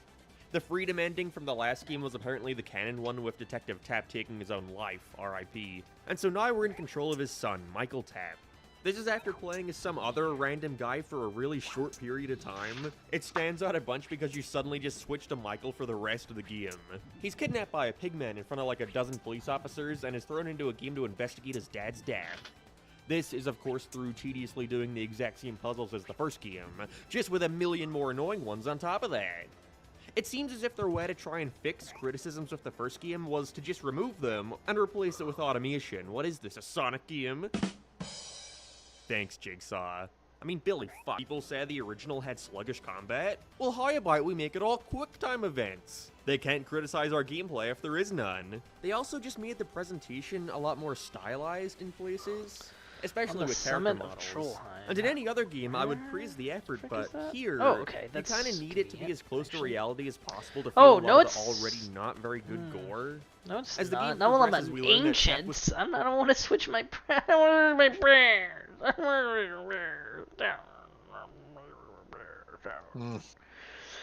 So I guess I don't have to. I can use my house. His other duties, like taking down a Fine, drug I guess. operation he finds. This is This is where Michael also admits to having stolen his dad's files on John in order to further his career. By this point, Michael chases after Jigsaw and finds himself stuck in a room, his hands now in the hands of Campbell, the guy from the start of the game who you play as for a really short period of time, whose name I never mentioned. He has the option to either pick the path of blood or the path of flesh, basically just the same choice as last time. Only difference is, instead of making this choice at the start of the game like a normal fucking video game, they had you preemptively make this choice at the beginning of the game when you played as Campbell without knowing what your choice even meant. Meaning if you want to see the other ending, then you have to go through the game all over again. The path of blood saves Campbell before the walls cave in and kills Michael. From here, Jigsaw walks in and says he's free to go, but he can't handle this and rushes at John before dying to a scythe? Is that how it's pronounced? Whatever, let's see if the other ending's any better. Keep that in. The path of flesh has Michael be given his own choice by Jigsaw. Freedom, which will allow him to use his father's evidence to expose John in the aforementioned drug ring. Or he can don his own pig head costume and join him. And then the game ends. Wait, did you actually think the game would let you choose an ending? Silly you. You gotta figure that out in Saw 3. Oh. So this now means there's a potential 4th Jigsaw apprentice wandering around the place. Might be the 5th, I'm losing track. I can see why Konami refused to make any more of these. You can rush a decent movie out in a year, but a video game, not so much. I just want to end this segment by highlighting this particularly funny review of the game I found from the Daily Telegraph that I think sums it up pretty well. There's a temptation to end this review with a play on Jigsaw's famous catchphrase, "I wanna play a game." But to call Flesh and Blood a game would be doing a disservice to games. And I Wanna Play a Train Wreck doesn't have the same ring to it. Brilliant.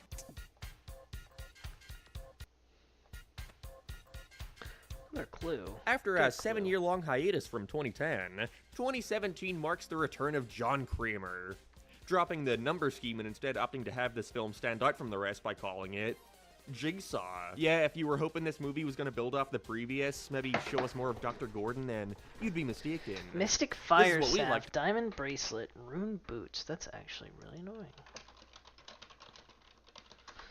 I might have a Mystic Fire Staff. I don't know. I don't know if I have a Mystic Fire Staff. I don't know.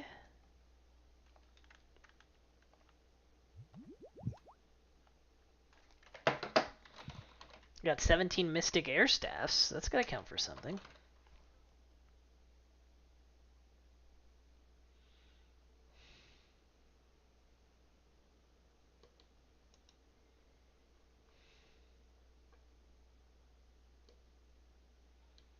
Alright, well, you take the fire staff and some money to a guy, and he will give you a real one. Okay. Diamond bracelet. Diamond. I should have a billion of those. Yep. And rune boots. Well, well, well. I have those as well. Cool. It's all taking a long time, though.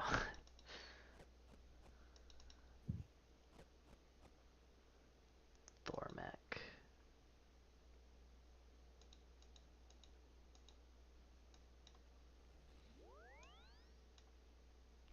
South of thingy. Okay. Oh, 3rd floor of the Wizards Guild.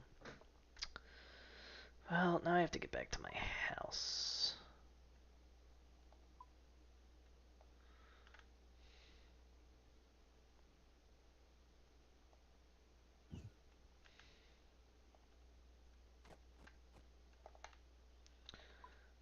This is a hard clue, so I need 2 teak planks, a bunch of nails, hammer, saw. Okay. How am I gonna get back to my house? This. To call a soft reboot. Everything that happened in those other movies still happened, but it for the most part is ignored for the purpose of having it not confuse new audience members. A decision that I understand. Again, it has been 7 years. But a part of me will always wish they continued digging that hole deeper and deeper. Hell, say the CIA or something were also helping Jigsaw the whole time to get these criminals off the streets. That would at least explain why the government hasn't made much of an effort to catch this serial killer who's been absolutely decimating a majority of the local police force. Anyways, Jigsaw right off the bat feels like much more of a standard movie when compared to any other Saw film. That may sound confusing, but by looking at the footage, I hope you can just see what I mean. Saw what I mean. It's just directed and edited with much less Saw pizzazz. The colors are more flat, the wacky twisting turning camera is gone. You could already feel them leaning more into this with Saw 7, but the break makes it super apparent that this is not the same momentum they were building upon. Entering the west portal. West. This is west. The frick am I? I'm in the right place. What are you, Thornmac? I need you to turn my thingy into a thingy. What the frick? Why has he got so many floors? You climbing up ladders all day, boy?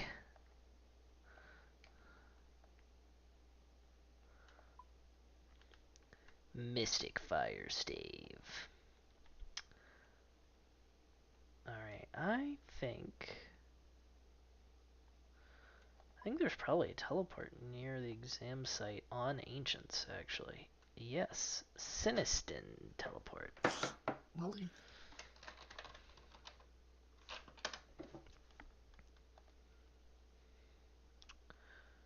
Two law, one soul. Soulless and soulful. I'm so funny. They surprisingly take this way more seriously than any previous Saw movie. We open on some random guy in the run from the police. They chase him up to a rooftop where he's surrounded. He holds up a button and warns the cop that he has to make a choice. A game is about to start. The cops shoot him and he presses a switch, leading us to a small room with 5 people locked inside, buckets placed over their heads. Immediately got Saw 5 vibes, and not in a good way. Honestly, that probably is the best way I could describe Jigsaw. It's Saw 5 with 50% more boring exposition and none of the fun Hoffman X Strom stuff, not X in that way. Also throw in a splash of Marvel humor, yeah, that's what Saw needs. No, it's not creepy at all. Also, one of the guys in this trap doesn't even wake up when the game starts, and so dies immediately. Fuck you, I guess. The plot of this one still switches between police stuff and the game itself, so let's focus on the former for now. Because the cops are aware a game has already started, it's mostly a mad dash to find where it's taking place, as every time a player dies, their body shows up in public somewhere. The main characters on the police force here mostly consist of the lead cop, his partner, the medical examiner, and his partner, this red-headed lady. It's one big mystery. Not only are they incredibly concerned that John Kramer never actually died, as the further they investigate, the more it seems like one of his traps. Go bed. Made even worse when they find... Go bed, Pat. No, not until Talon tells me Why, you're so drunk? what level he is. 33. Weak! I'm just kidding. Yeah, I've spent a lot of time paused, honestly. Me too. If you haven't seen my donut away, yeah, I noticed I that literally earlier. got back like 5 minutes ago. But anyway, let's play tomorrow. Yeah. Sure. What the fuck does that mean? Means he loves You not want to play, man? No, we can play. The fuck? You be Look, I'm half passed out already. Where you at?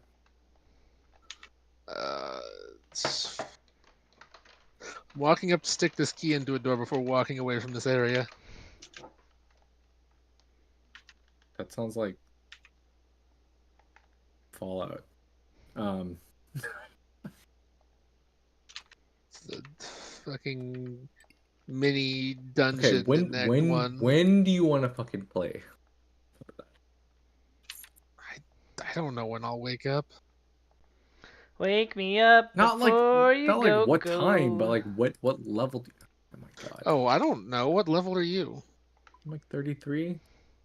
I'm Okay. barely touched Act 1 from Ultimate because I fucking I used mean, the I just Savior, and I'm like, oh, I'm gonna toss grenades, and then I just leveled to 33. I just left the cave. Yeah, the cave. Yeah, the cave. The cave that you gotta fucking go through to get to the other side, and then there's the blacksmith quest. And you're making me be so descriptive when I'm half asleep. The cave, Kronk's cave. Yeah, the one where he kills Mon and eats all the locusts. So now he has Incorrect. wings. What the fuck? Okay, never mind. Oh, I just got a super rare item, man. Alright, Talon. You've gone off into a different game. 1 out of 9K, Yeah, no, I'm drunk, boy. so... I noticed. Yeah, Ivan didn't.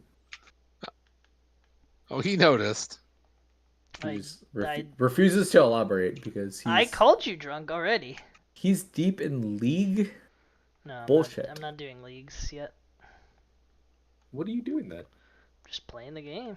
Just playing the game. What game? RuneScape. He's playing normal RuneScape, not even leagues. That's worse than... Never mind. I got 4 uniques from a clue. I'm a god. You got 4 nuts in your mouth. Good night. I don't think so. Good night. Good night. Good night. 4 nights. Yeah, I got a super rare unique from a glue scroll. Great. Yeah, Armadillo God Shield. That's actually potentially useful. Okay, you have to put it back. You're not allowed to get useful things. Potentially useful. I also got... Too useful for you. I got 4 uniques from that. 4 new uniques from that glue scroll, which is a lot, because it only gave 5 rewards total. Got another pair of another pair of blessed pants this time for Zamorak. I got 2 blessings. And the D-Hide shield. So that's pretty sweet.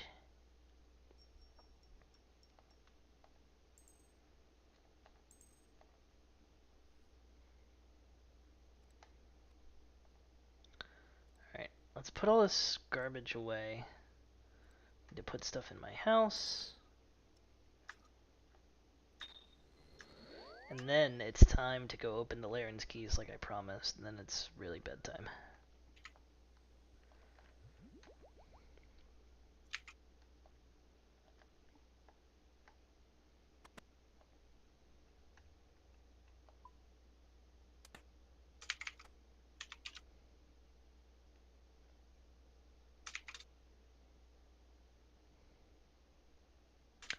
Dragonhide Shield, Armadillo. Armadillomon, Armadigivolve, Dharma 2, 2, 2, 2.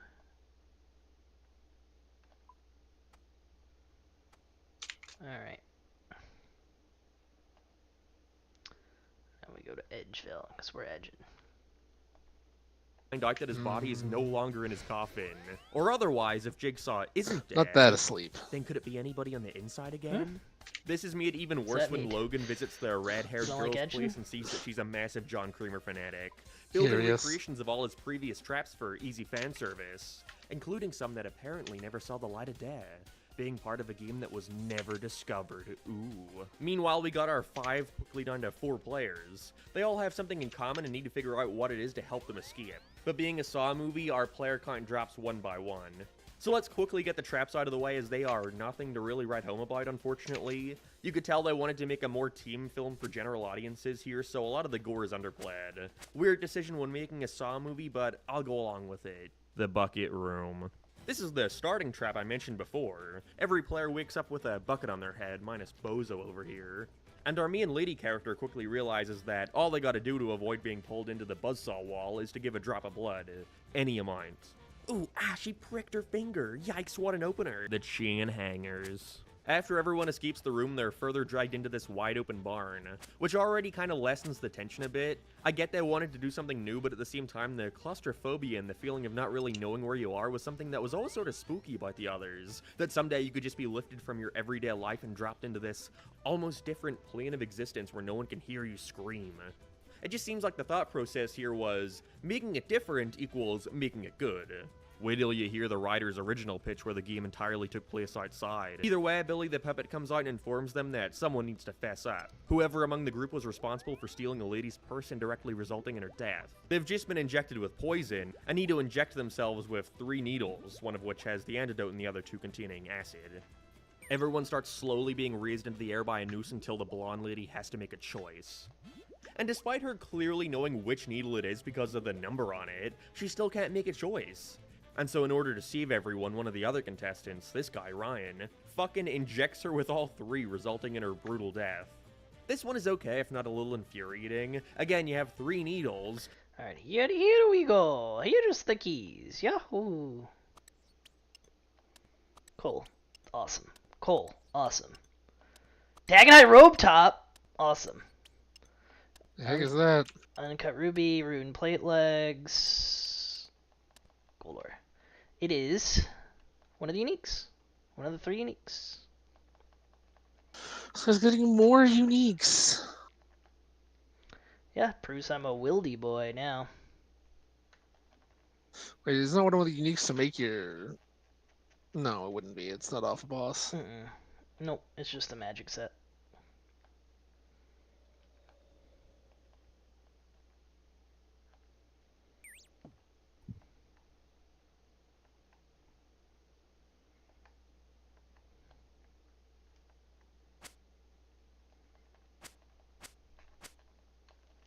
Oh my god, cut the web. Cut the web. I need to go bake this. Hans! Hans, you can't do crap.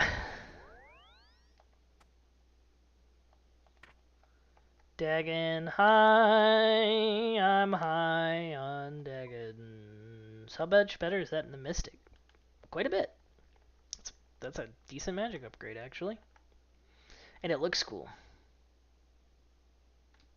Nice.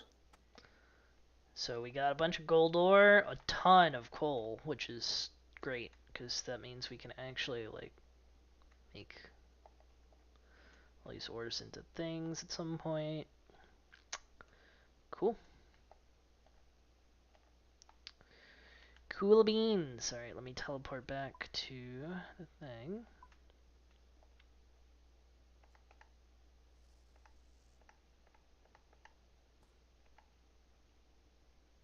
Oh, by the way, the Dagon High Robe Top is apparently worth 2.1 mil.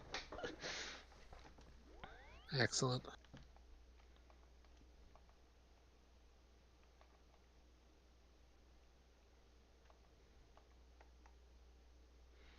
So I guess let's replace my mage thingy here with this.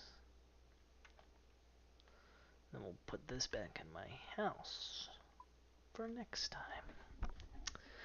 Alright, bye stream.